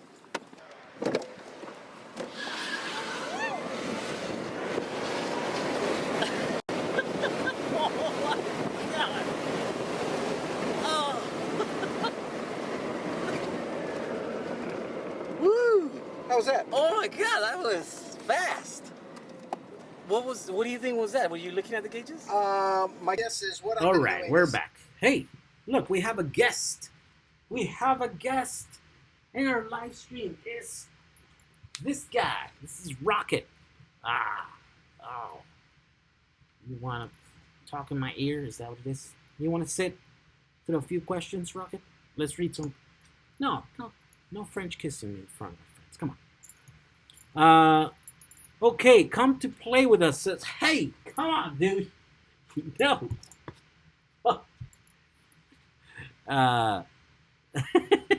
I've designed a BMS for a company. Whoa, come to play with us. You ever falling through the hole there on the chair? Okay. Thermal runaway. What do you give away the Gerber files for your PCBs? Why do you give away? Because it's an open source project. I don't care, right? I'm trying to promote DIY, and so if you want to do it, you want to build them, then go for it. I don't even think that's a clever idea. It's just a board. It's just a PCB with these, PCB components on it. And it doesn't even have components. It's got one connector and one fuse and battery holders. That's it. There's nothing that clever on that thing. It's just, I have no idea why no one did it before me. That's the weird part. I guess nobody needed it or something. I don't know. So I don't think there's anything to protect there. I don't think there's open source. Take it, download it, use it, adjust it, change it to whatever you need it. It's good, I believe in open source projects. It's just knowledge. You should share the knowledge, right? And yeah. And we could all win that way, I think. So let's see.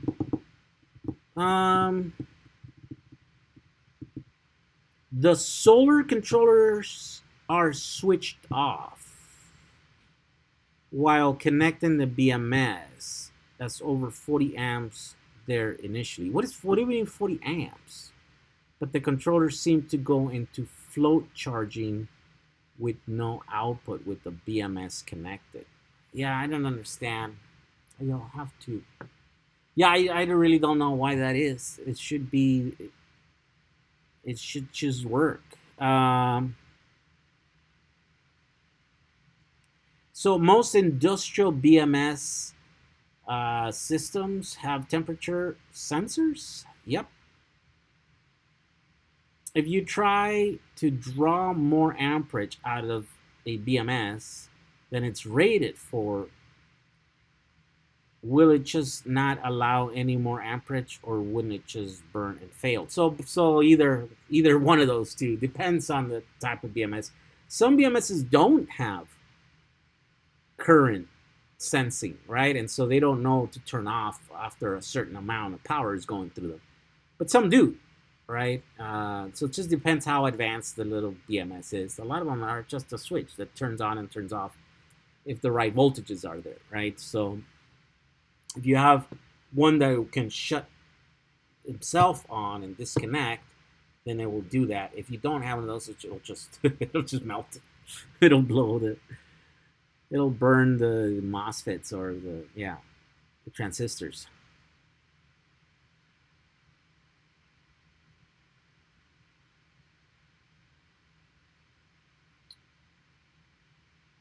let's see. I'm almost able to start making and selling lithium battery packs that are pre-assembled, says Larden Ferguson. Oh man, you're a brave man if you're gonna sell pre-assembled battery packs. Don't get in trouble. uh, yeah, we've looked into it, and you have to be certified. Like your packs have to be like, I don't know, all kinds of red tape that needs to be if you want to do it legally, right? Like, so, I've sent you an email for a coupe build. Might be good opportunity since you need a BMS that I don't do programming only hardware. Though I don't do programming only hardware. Oh, did I read your email? I don't know if I read your email. So you do hardware design, huh? But someone would have to handle the programming. I mean, yeah, maybe I can be involved. So I don't have much to add to this, right? Because I don't have any of those skills that are required. But I can maybe help put a team together, maybe like with you and someone else that can handle the software side of it. And then once a thing is done and it's tested and it's designed and manufactured or whatever, then I can get behind and push it and promote it, right? And so I think that's where my strength is at, right? So if we develop it or whatever together, I think I can help in certain aspects of that, like maybe putting it together. Or if someone has a BMS system already out there, like there's a couple of them that I've been sent, to be looked at, right? Like this is one of them, right? This system right here, he kind of already had it developed, but then he kind of needed help to get the word out there. And I bought this thing and then I used it and just kind of did a couple of videos on it and stuff. And then that helped people kind of know about it. And then he met his goals for at least this one batch that he did. But I think he actually did more. So this is probably his biggest batch that he's done, and they're in the hundreds and hundreds of these guys, right? So now he did a smaller version that it's more attractive to me, at least for some reasons, right? But maybe that's going to be another round or whatever. So it's the same thing. There's another guy here that sent a BMS that I want to do something with it too, but it is Richard Flack. No, that's the road. Who is this guy? So here's a BMS that he sent me, and I need to build something with it and then use it and stuff, right? And it seems like it's a cool BMS. What is it called? Battery controller. Who sent me this? Hill Eater e-bikes. And he sent me that. Oh, it's an Energis Tiny BMS. That's what it's called. Energis. Huh. 100, so wire kit for 150 to 750 amp. Wow, really? So that one will handle over 100 amps? Yeah, I should, right? I don't know, but it's a cool little BMS that I gotta try out and play with it and stuff. So yeah, I could probably help that way, right? I could probably help with a project either by helping put a team together and stuff, and then like once it's done, like promote it and stuff. And because it doesn't help if you build a thing. Many people have built and designed a product or whatever that works and is great, and then no one knows about it, no one buys it, no one supports it or whatever, and then it just doesn't work, right? But because I have the channel and there's so many people that are watching what we're doing and stuff, I have some I have something to offer when it comes to promoting a product or not, right? And yeah, I promote some products. I just got to get behind them. So battery addictions, I tested 2 of my battery packs. They shut off at 22.4 volts on low end and 29 volts DC on high end. Which kind of batteries are those? Those sound like 7S batteries, right?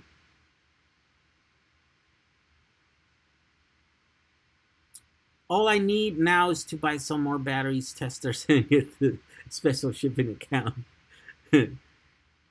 Oh, I see that. Well, yeah. I have over 40 amps of charge waiting to get into the BMS for my solar panels via the solar controller. Oh, I see. So you have 40 amps coming in. Yeah, but I wonder. Yeah, I don't know.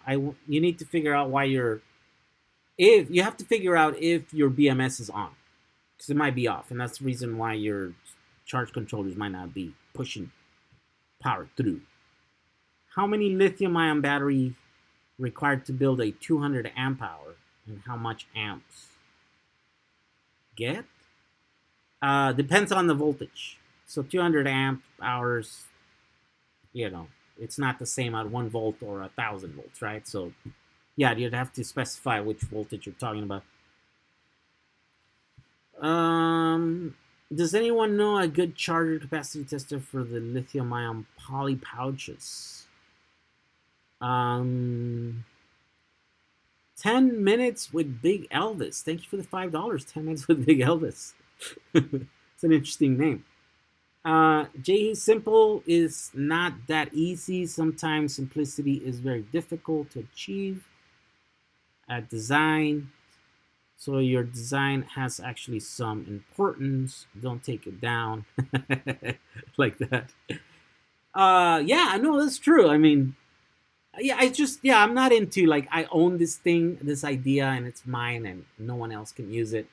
I don't believe in that, right? Like, yeah. So I believe in open source projects and stuff.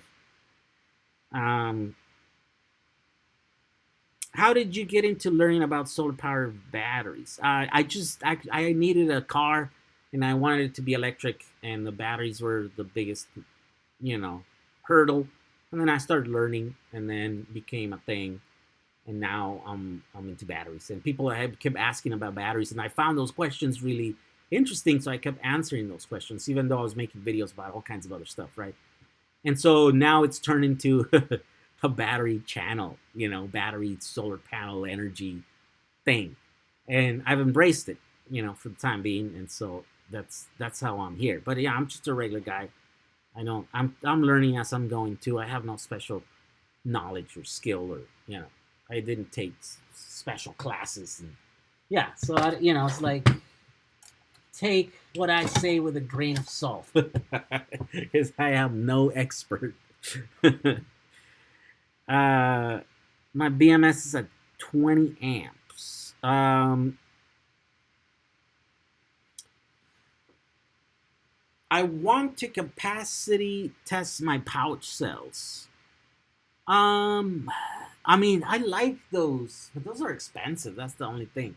I like these chargers.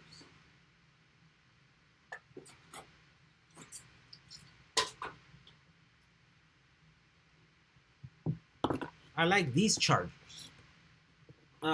they're a little bit expensive. The Power Lab 8s. So you could put 7, build your packs, and then you can check them here. Or you can test one at a time with these guys. And they'll do these. These will do, well, they'll do 40 amps charging. They'll do 40 amps discharging, but only if you have another battery that you're dumping that energy into. The other thing is to also use something like this and discharge it, and then just use like a meter with a shunt on it, and then just record how much energy is going out. Either way, it's time consuming, and you need a lot of equipment if you're gonna want to do a lot of batteries. It's tough. Ask Tom.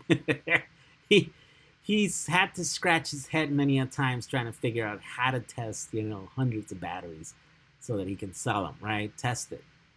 And he's also used he's bought some dischargers from China.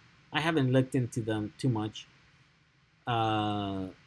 They seem to work, and I think they're not too expensive. I think they're somewhere around like the $10, $15 or something.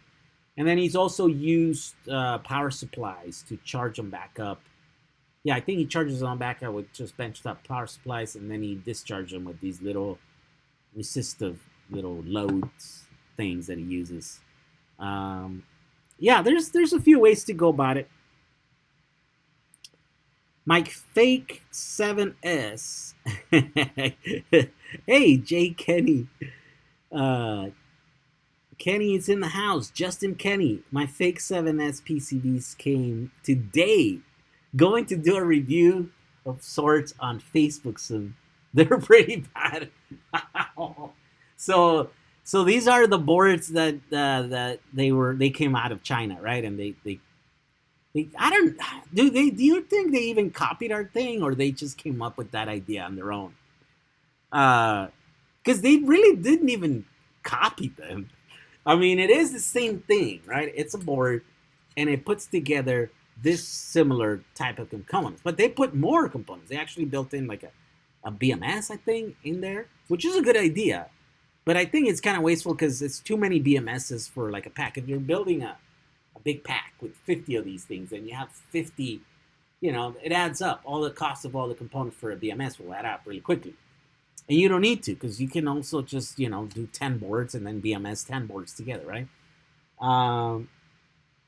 Yeah, they kind of did it, but they didn't do it the same way. So I wonder if they didn't even copy it. They just came up with that idea on their own. Very possible, right? But it seems like Justin Kenny got some, and he's going to test them. They don't have cell level fusing, and don't even fit with the standoffs they included. Oh, I see. So yeah, that's the thing about Chinese. Like, it's hard to get all this stuff. It's hard to keep track of all this. So right now, like, my kids are getting out of hand, right?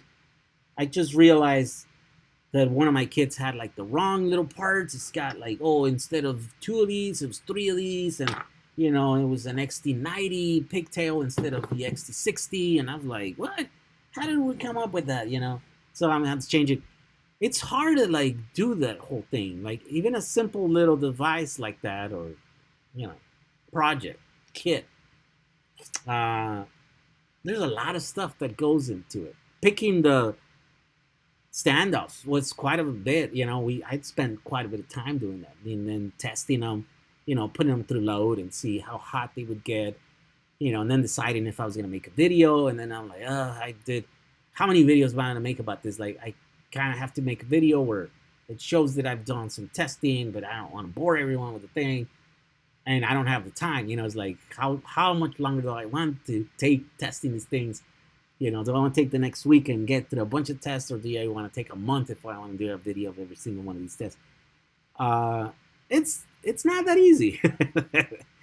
And these guys, I mean, and I guess, and it shows, right? Especially if they pick the wrong things that don't go together with their thing.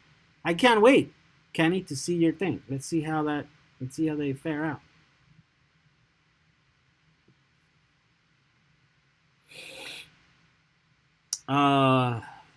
Oh, what happened here? The light went down.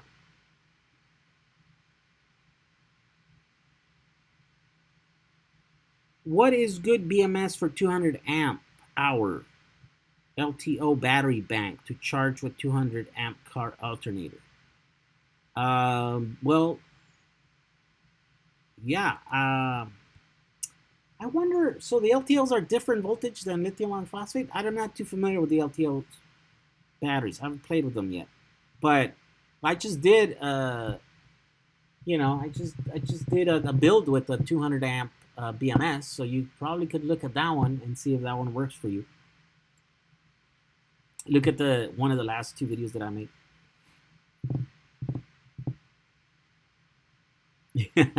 True Texas, I want to complain.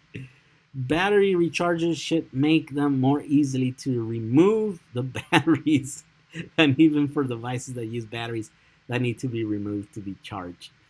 Yeah, they can get a little hard to remove. Whoa.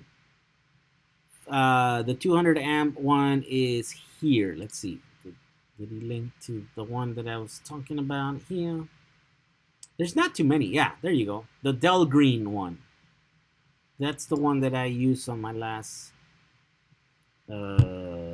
build. So you could try that one. See if that one works for you.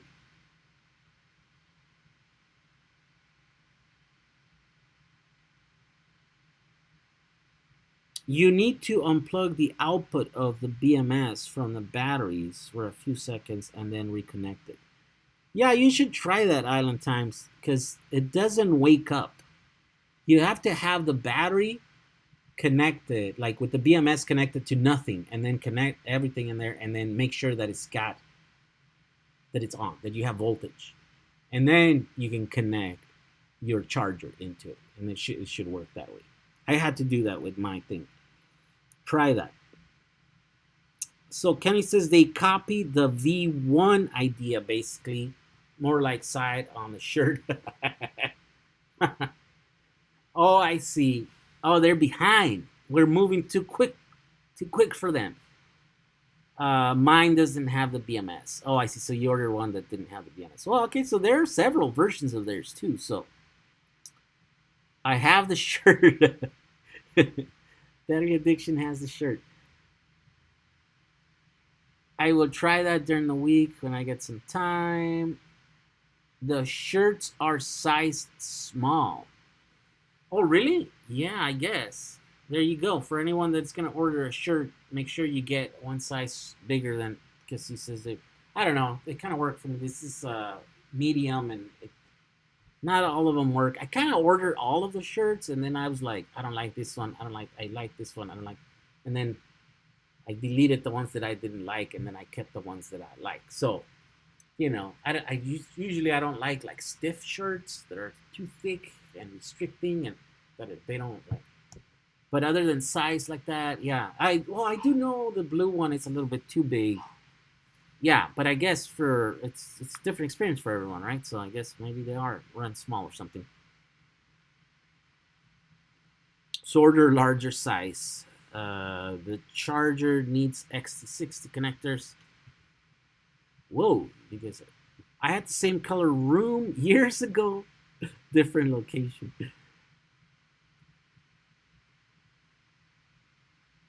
Do you need help assembling the components into kits for shipping? Deadshot Investor. I'm sure the community would love an assembly day at James Crib. So I actually don't need that anymore. I hire some people to do that. So as much as I'm saying I don't want to get employees and do all that stuff, I already kind of did. Yeah, I have some people that are helping me, and so I don't have to really look too much into it. Just kind of have to keep an eye on things like, oh, what's running low? What do we have to order? You know, what's the next kit? The problem is that now I'm like, oh, what's the next kit? The next build have to be simple, right? Like one of these days I'm gonna get one of these kits where it's perfect and it has everything that you need. Right now, all my kits kind of have been like 90% there. You still have to order a few things here and there. You still have to cut plates and do right, but I'm like, one of these days is gonna be so simple that you just like, boom, you get everything, you screw it together, and it works, and then you can build the stuff. Anyone can build the stuff. This next one is getting complex all of a sudden. It's supposed to be the simplest power wall that you can build, but I don't know. When I'm having trouble figuring out, like, how do we connect that thing? The problem is that these packs have a weak BMS, stupid BMS, and it doesn't recover. Once it's triggered at the low end, it doesn't recover. And so, how do I keep people from reaching the bottom and triggering the BMS where it doesn't recover again?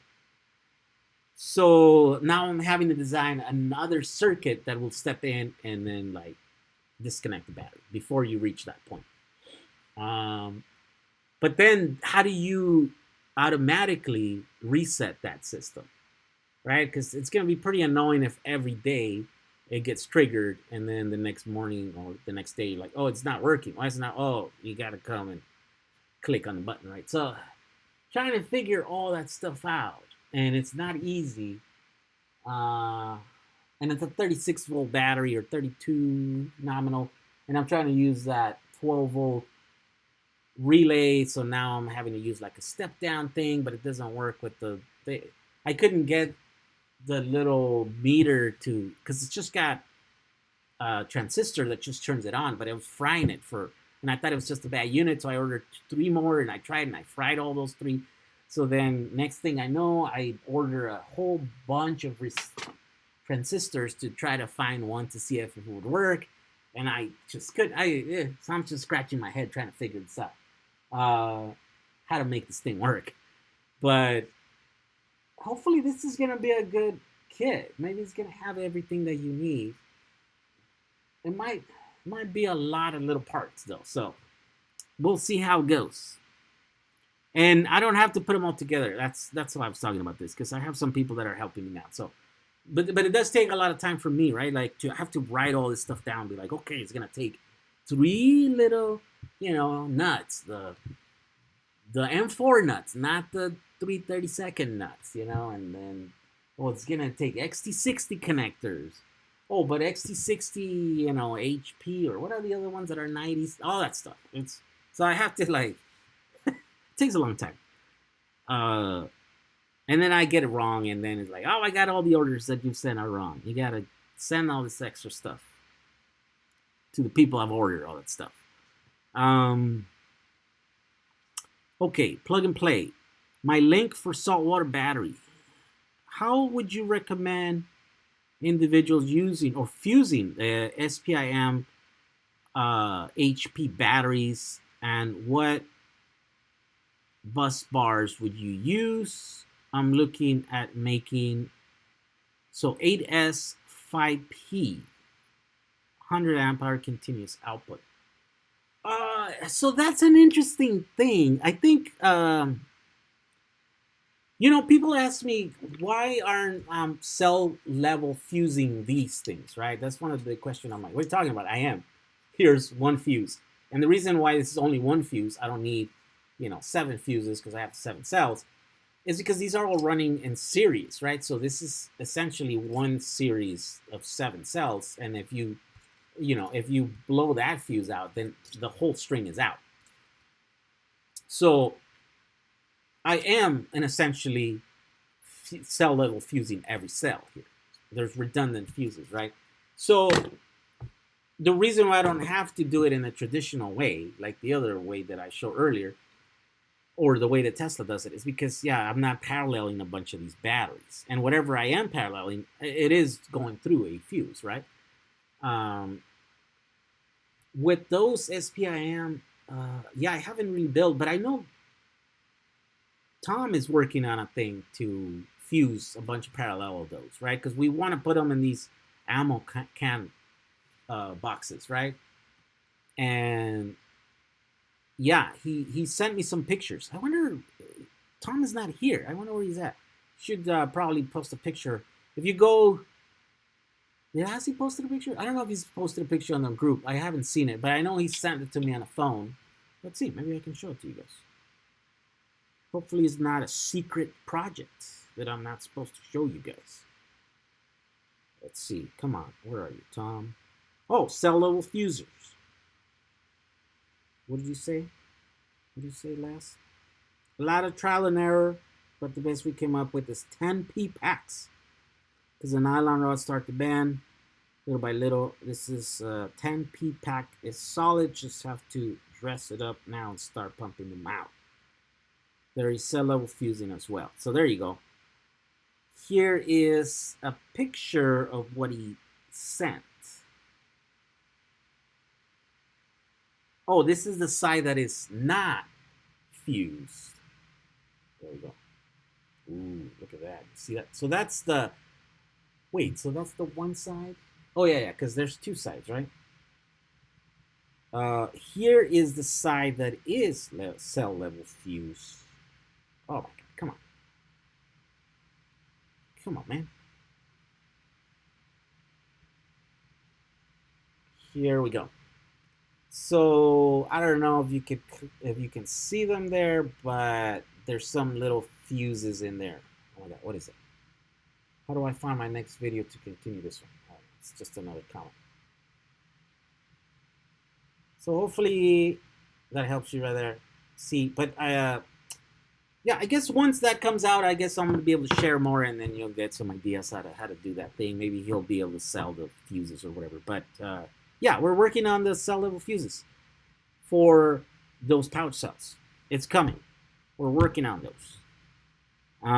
Jay, they're still parallel through the BMS ribbon cable. Yeah, they are, right? But they're going through two trace fuses, right? So they're multiple, they're redundant fuses throughout the entire thing. So they are fused, cell level fused. Current carrying capacity of a wire depends on the temperature rating of the conductor. 100 amps on a 60C rated conductor would need a 1 American wire gauge size or greater. Yeah, that's true. But you don't want your cables to be like glowing hot red, right? Also, so yeah, just go. I push it all the time when I'm building little things here and stuff because I'm just for testing. I'm like, I ain't gonna struggle putting a bunch of these cables, right? I don't mind them being hot while I'm doing a test or whatever.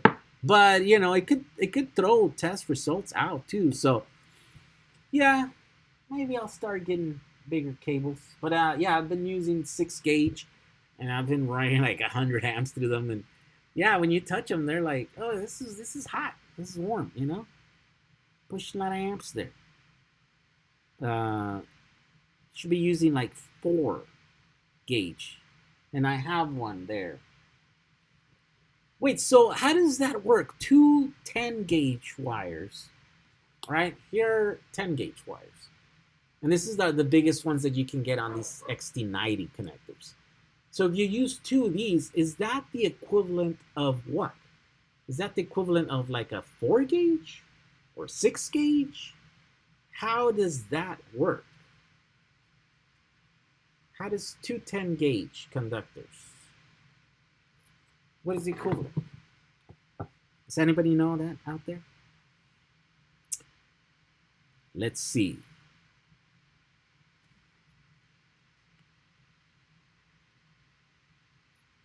Current, okay, so I already read that one. Just to be clear, if I have 5 amp 32 volt fuse on PCB 7S1P, and you connect them one on top of another, now I can use a 10 amp. Now I can use 10 amp out of it. Yeah, if you have 2 of them, yes. 5 amp 32 fuse and connect them on top of each other. Yeah, because they're in parallel. Battery addiction says on the Better Than Kodiak, I saw ribbon cables on the batteries. I didn't see how those are attached to. So I actually, I need to update that video. But I did a video later where I show you how to make those battery packs, and I ended up using BMS through them. So those ribbon cables ended up going to a BMS unit, and it's the same BMS that we're using for all the other stuff, the 20 amp BMSs. So 20 amps times 6 packs that I was building is 120, which is more than the inverter needed. So that's how I'm running those. So those are BMS packs. They ended up being BMS packs at the end.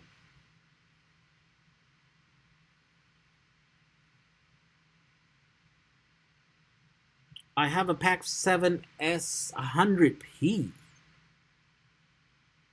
How much watt hours I have depends on the packs. What are the packs? If cells are around 1600 milliamp hours.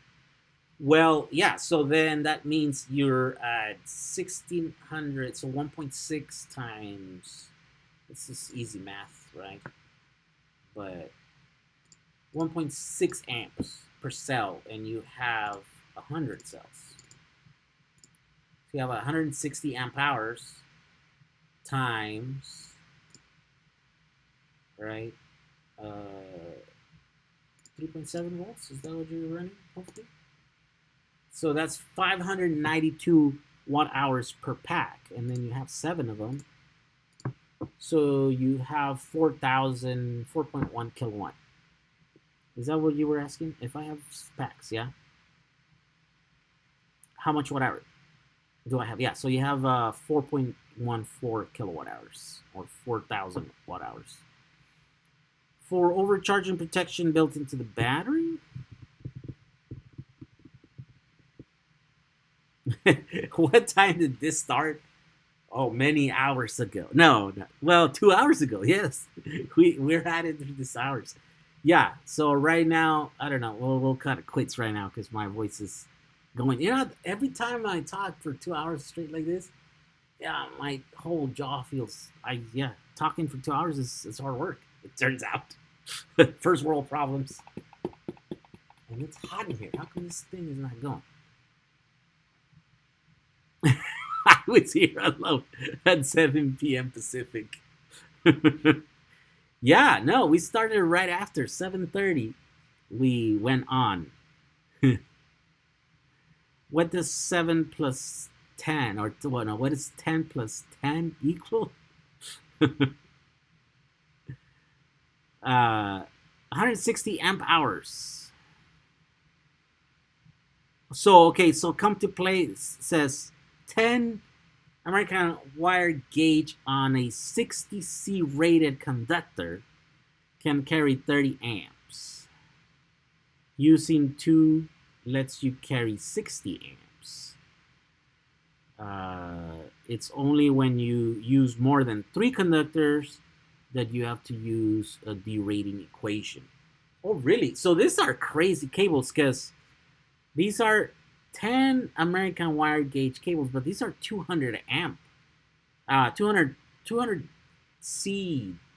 degrees Celsius cables, right?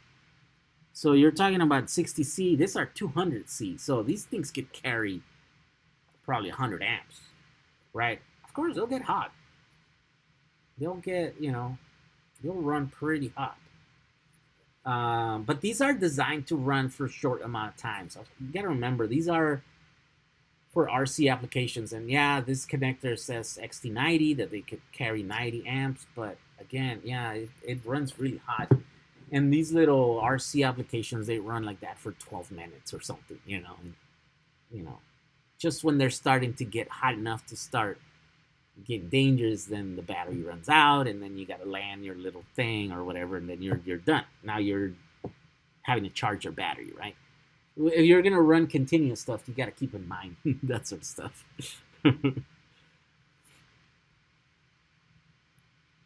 I should learn to add people's name too. I type something too. Okay, so I have application. Let's see. How to send you a pic. Yeah, that's weird because some people can post links here, but not everyone can post links. I don't know. I don't get how that works yet.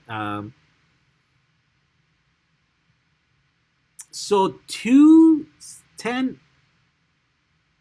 American wire gauge cables, 60 amp conductors, would roughly be equivalent to 6 American wire gauge wire, so 55 amps. Okay, so there we go. Yeah, so wow, okay, so I used 2 of those, and then I had a portion where I had to do 1, and I'm like, okay, I should use the 6 gauge, right? But I was like, let me play it safe, so I just went with a 4 gauge. So and it's a tiny little cable this big, so it doesn't matter. It's just, what's so annoying? I'm starting to order all these guys. I hate.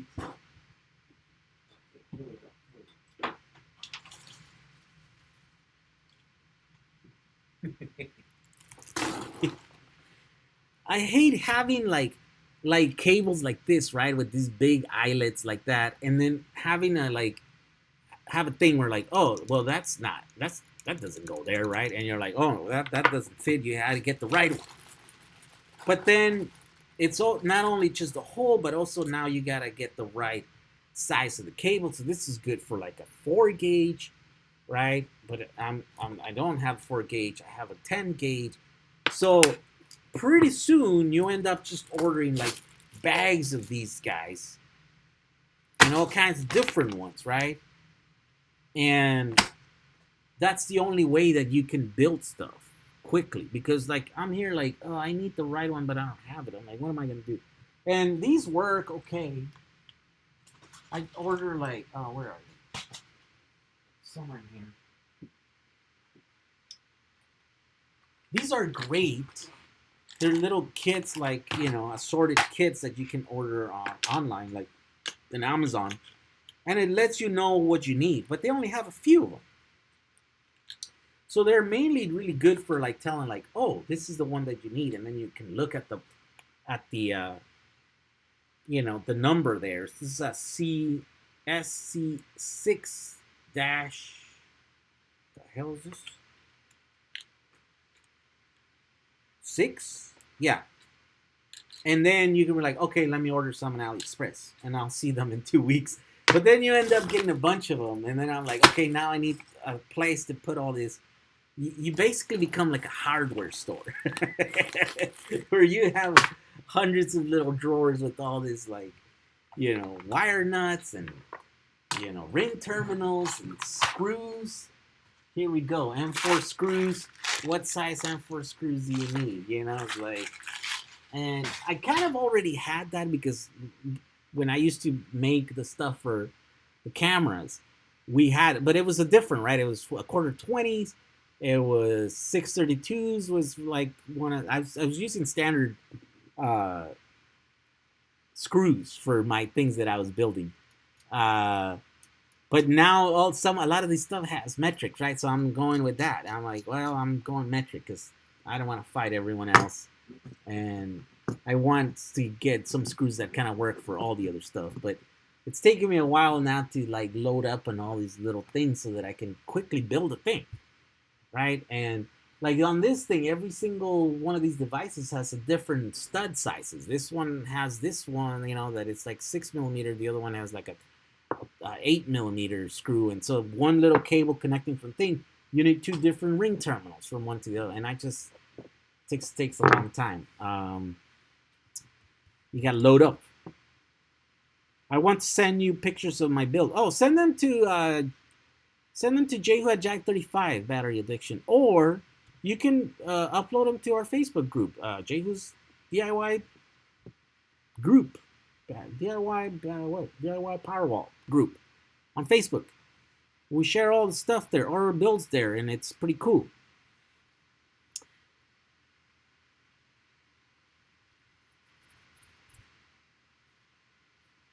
The 3-wire ruled insulation type and motor or cabinet can be much higher capacity. Oh my god, you guys are way in over my head. What are you guys talking about? I think posting links is okay if it's another YouTube link, perhaps, unless they have full moderator status and can post anything. I think so. Oh yeah, I think yeah, Island Times. Island Times can post whatever he wants.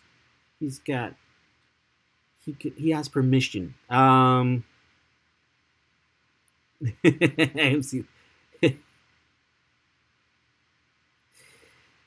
want to separate charge port to discharge port from inverter because I have BMS 60 amp, but the discharge is about 150 amp.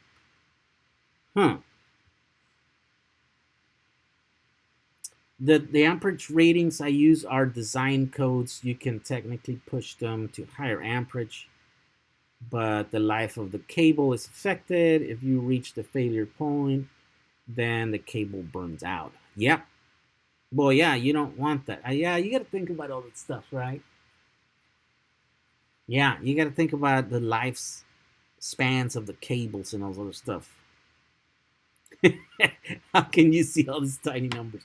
Well, I don't know, because I don't know why I'm doing that, because that's the hard way. The bigger numbers are right there.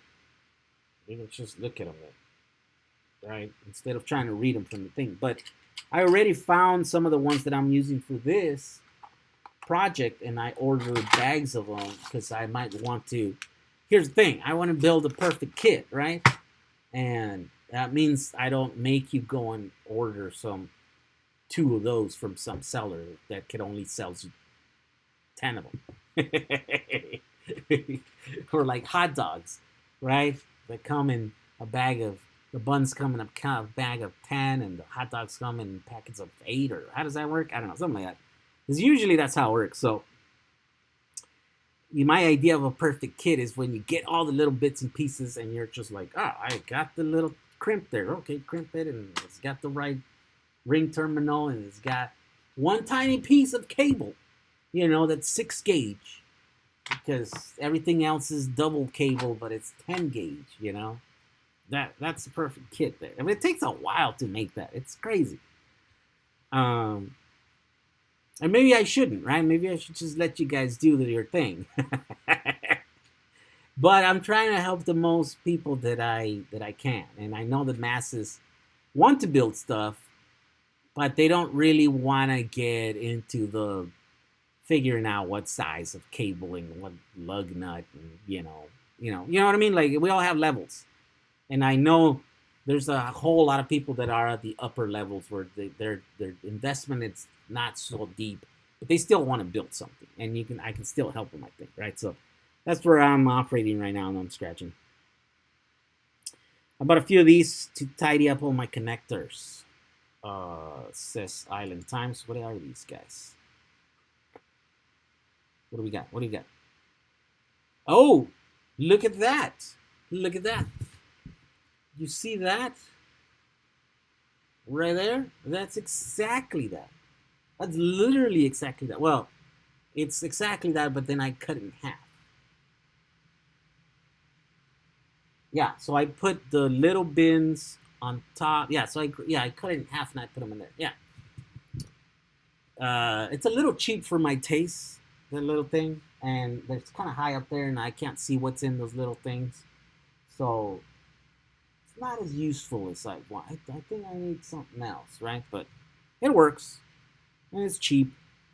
And I got the bigger one, and I sent that over there with the people that are helping me build all the stuff or package, fulfill all the orders. Because there's a lot of little parts now to keep track. All right, 8 more minutes, and then we call it quits. It's late. You guys have to get up early tomorrow. It's a school night. It's work night. Most people are too stupid to build anything. Yeah. Well, I mean, I don't know. I think the time investment is a big thing.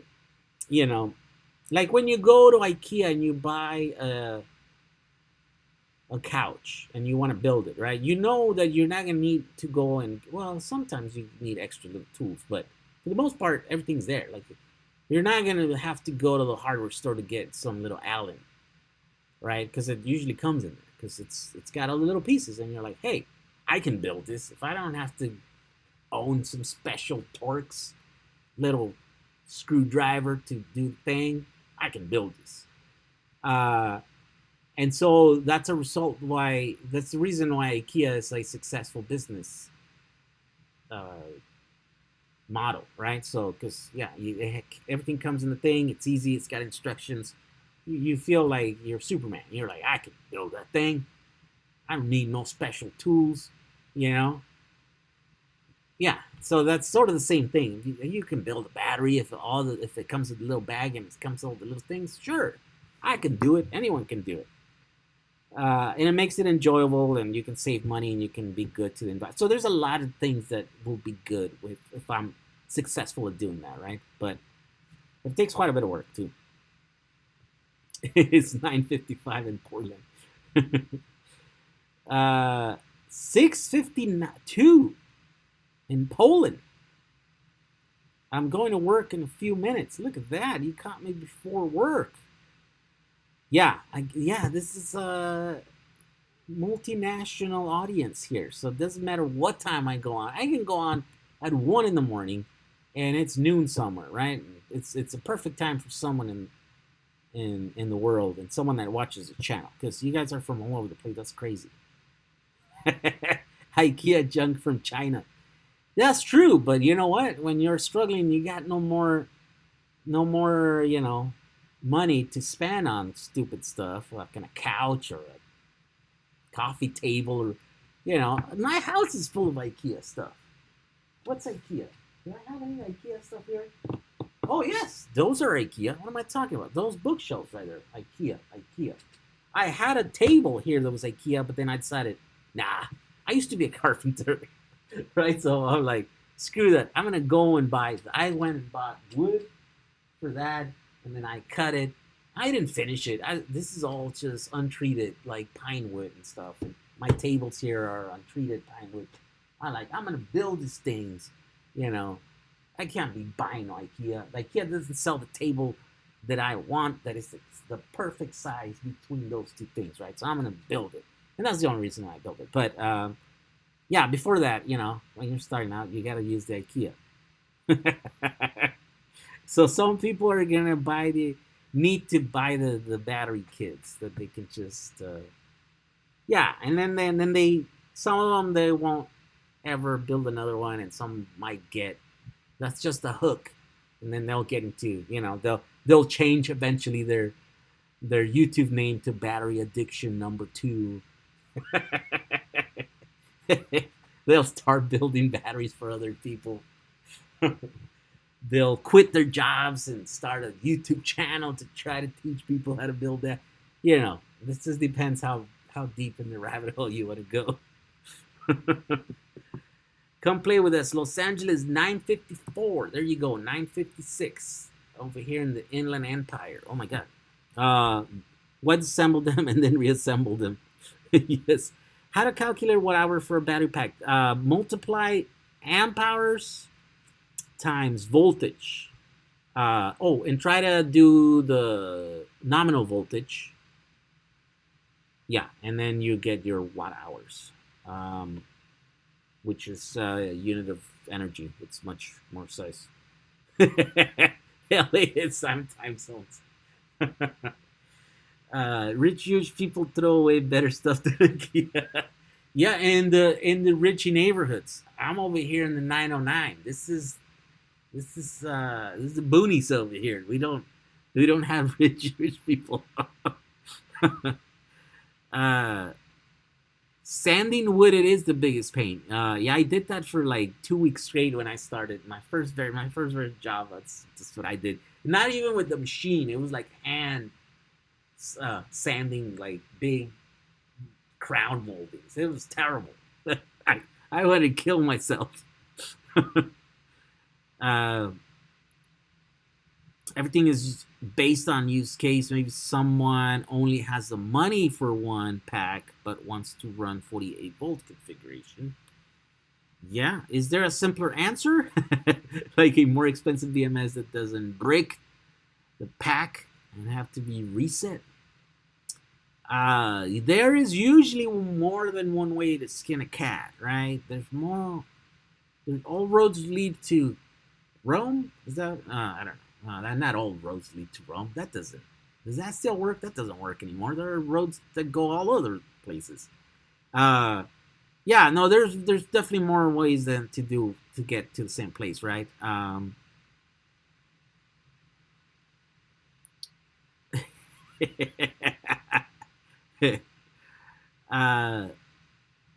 No humping ducks tonight. They're laying down there.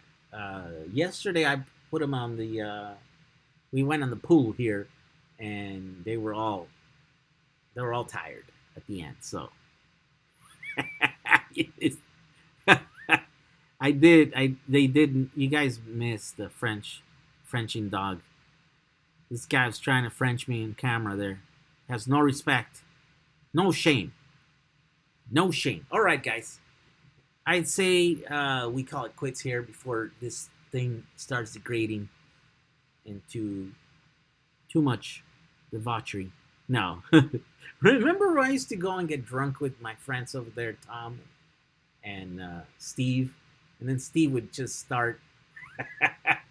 he'd start screaming and yelling and degrading everyone around. It was pretty fun. We got to do it again. Steve, he's still around. He's still pretty funny when he gets drunk. If I have 15 PCB stacks and one on every one of them, On cell 1 there is a 200 milliamp hour cell, but on 1 there's like 1800 milliamp hours.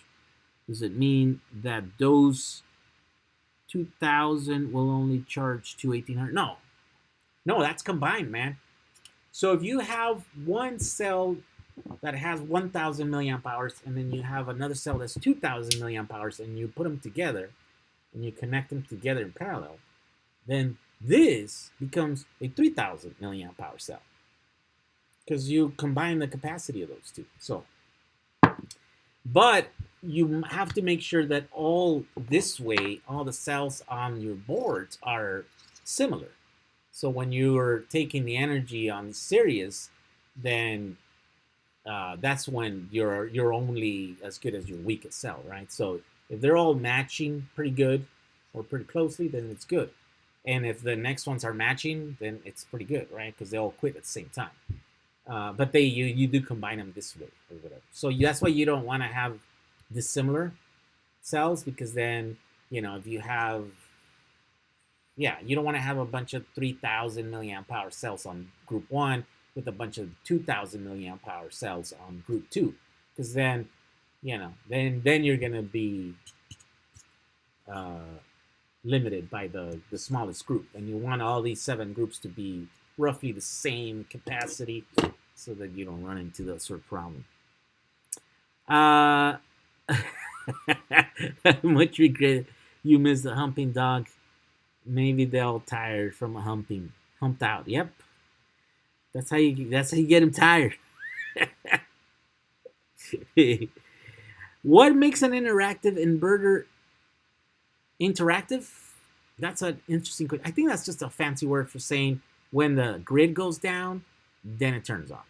Interactive with the grid, right? I think that's it. I think it's a fancy way of saying it's a UPS. All right, 1 a.m. in Florida. It's too late. You got to go to sleep. We all got to go to sleep. All right, guys. Thank you for joining me tonight. Thank you for all your support. Thank you for liking. Before you leave, hit that like button on this thing, and we'll see you guys in the next video. I'm trying to finish that stupid thing, but it's hard. So, trying to get one project done before I leave next week. And if you're in Maui, let me know. Hit me up. Send me a message. If you have something cool that I need to see, hit me up. I'm gonna be there for almost a week, and I'm pretty sure it's a fun trip. So I'm just gonna go and explore and take pictures and eat and swim, and that's. But if there's some cool thing to see that I don't know about on the Lahaina side of Maui, let me know. If you're there, if you have a cool build, let me know. I want to come check it out. I want to come meet you. All right, and if hopefully there's a video before then, but if not, then I guess next time you hear from me, it might be from where I'm in Hawaii taking a swim or something. All right, thank you for everything. Thank you for all your thank you for all your support, and we'll see you in the next one. Okay, bye. Tesla Roadster. Yes, sir. Okay. 2008. This is gonna be my first time. Okay.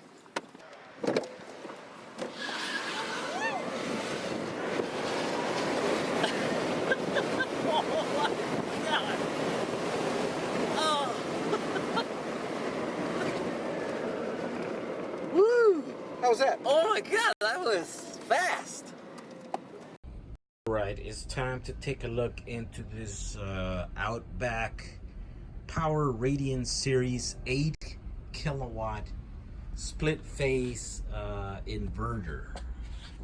Split phase 120 240 volt AC 50-60 hertz utility interactive sine wave inverter charger with AC transfer relay. I mean, that's basically what that means, is that this is a backup inverter. Basically, you put a battery, a 48 volt battery, right? So 48. DC output charging voltage range 44 to 68 volts. That's the range for a 48 volt battery pack. DC maximum continuous input current 200 amps DC, and maximum input voltage 68, and range of input operating voltage 40 to 64. That's the same as a 44 to 68. That's the charging. Then this is the operating one. Yeah, basically this is a yeah, kind of like a what's the word here? It's a backup, it's like a backup generator, right? Like when your power goes out. So basically here's what happens. Let's take this apart. Oh, that was easy. There we go. We took the cover off. Here we go. So basically what happens is you put this between the grid. Here's the grid, here's your house.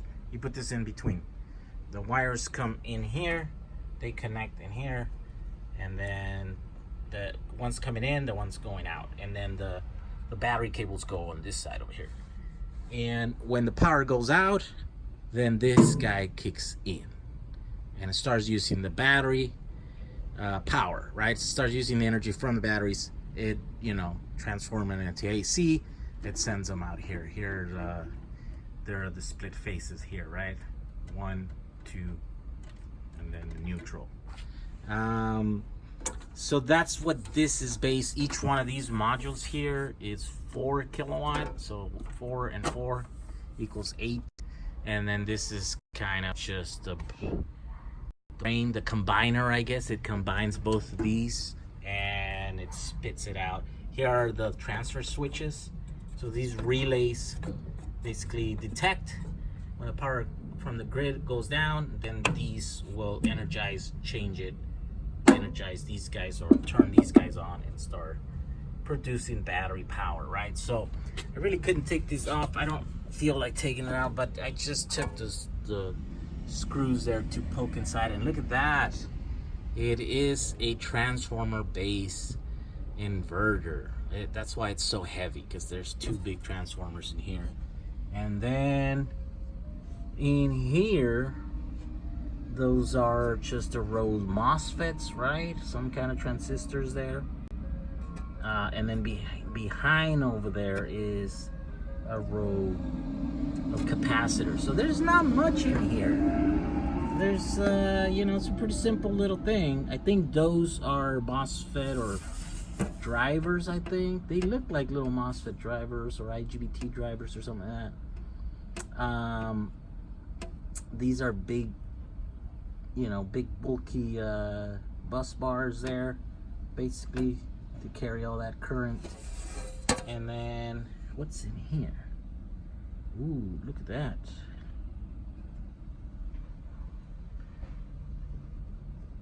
Yeah, I think that just carries current or whatever. Anyway, so this is just that. There's 2 of them. It looks like what I'm missing here is some kind of interface. There doesn't seem to be any interface here.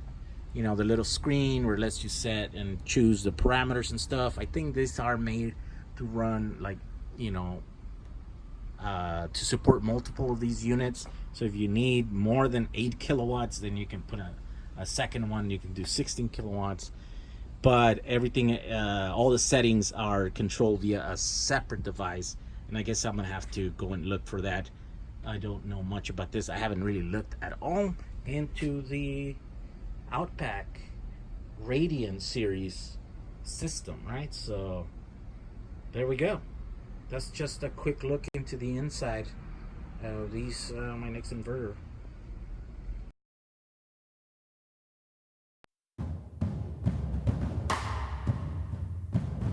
Some 100 kilometers south of the border, there exists a place. This is what's known as La Bufadora. It's a place where the water comes out. It's a blowhole. And let's sit around and watch the water come out.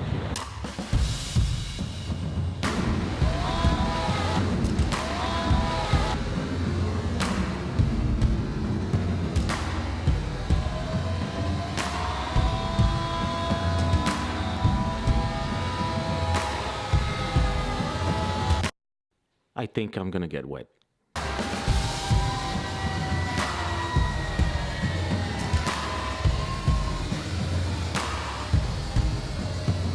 So was La Bufadora all that it's cracked up to be? Or Yes. were you impressed? I was splashed. Watch your step. Big splash. Yeah, I was like 7 years old last time I was I'm allergic to birds. Do not connect these backwards, and whatever you do not short these cells. Each one on a dead short can do about 300 amps times 8. That equals a very bad time. Unless you're looking to melt stuff, then it would be a really good time with fireworks and all. But you probably don't want that, so do not short these. All right, carry on with the build.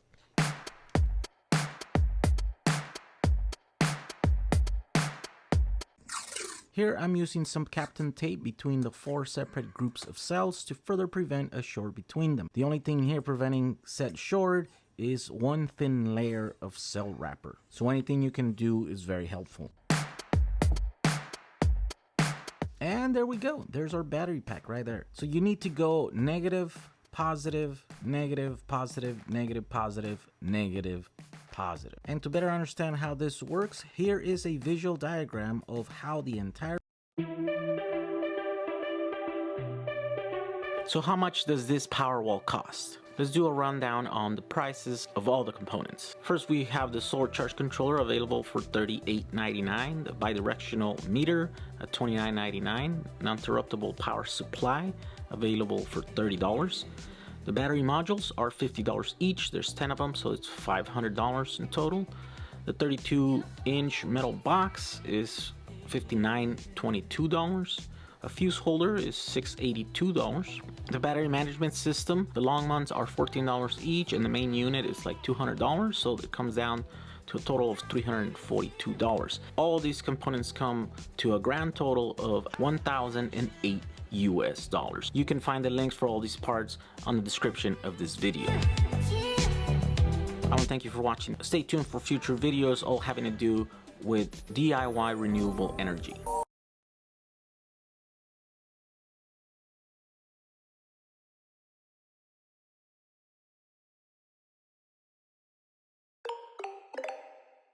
Alrighty.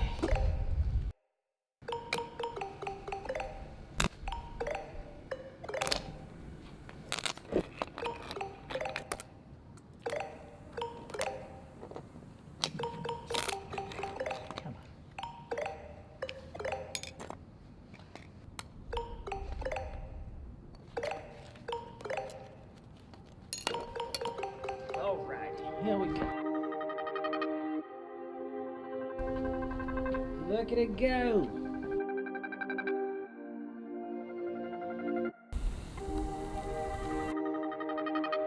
Hierro. Oh my God.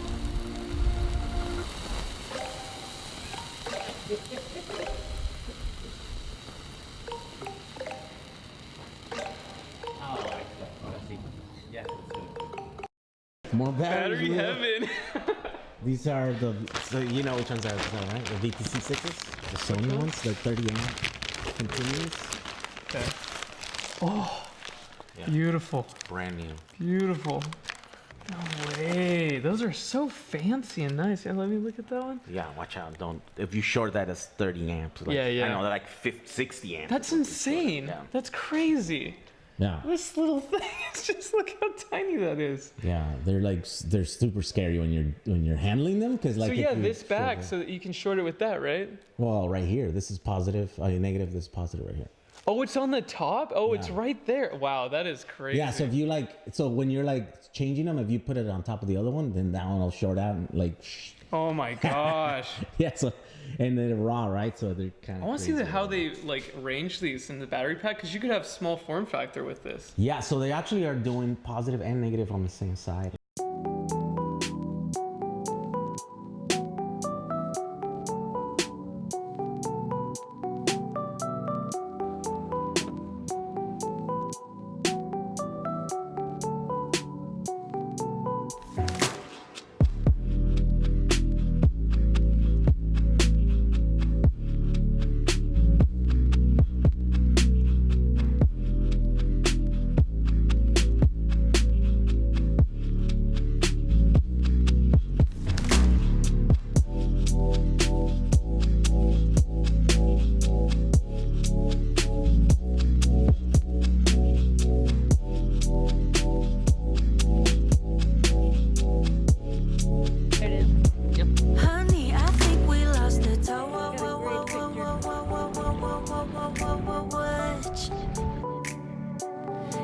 I'm not into you that much. What?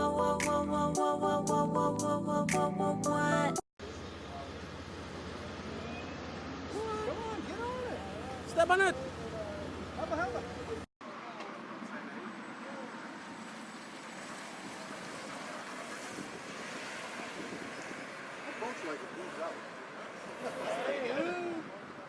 It's pretty sad when you get kicked from your ass.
I'm here at the EV show, San Marcos, California, and here's Crystal charging her Tesla in the solar trailer. So this is a smart one. It follows the sun, it tracks the sun. It's got Tesla batteries in there. Let's see, it's charging. What's it putting in? Oh my God, it's charging at 32 amp, 243 volts. Wait, what? Okay. Yes. Wow, this thing is actually charging. Oh, yeah. No way. That's cool. Okay. Oh, look at that. It just adjusted to follow the sun. The sun's there. Now the panels are facing it.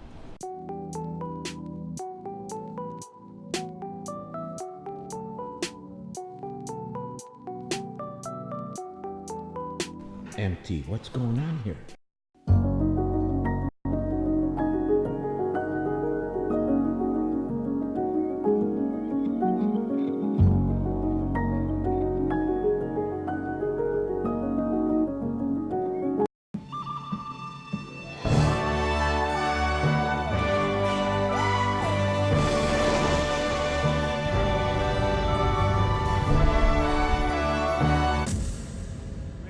Lost our wheel right here. Let's go do some donuts.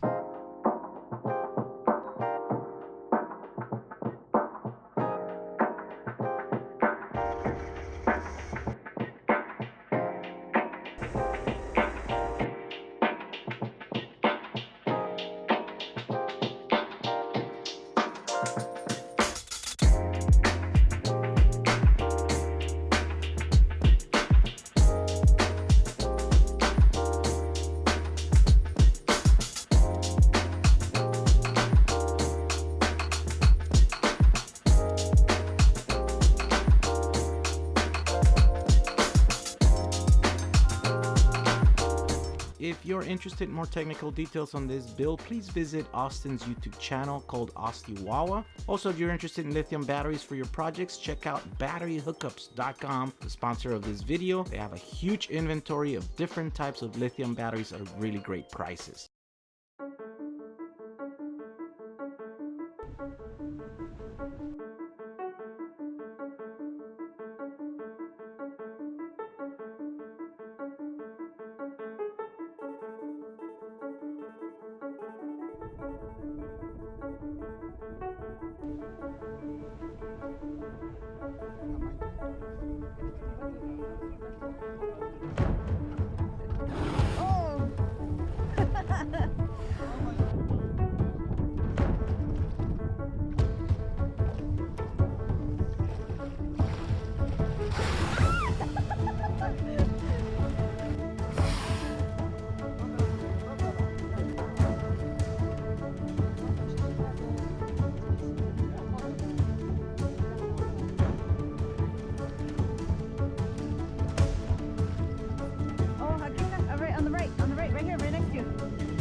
So where are we at right now? So yeah, we're at the Victoria Gardens Rancho Cucamonga Supercharger.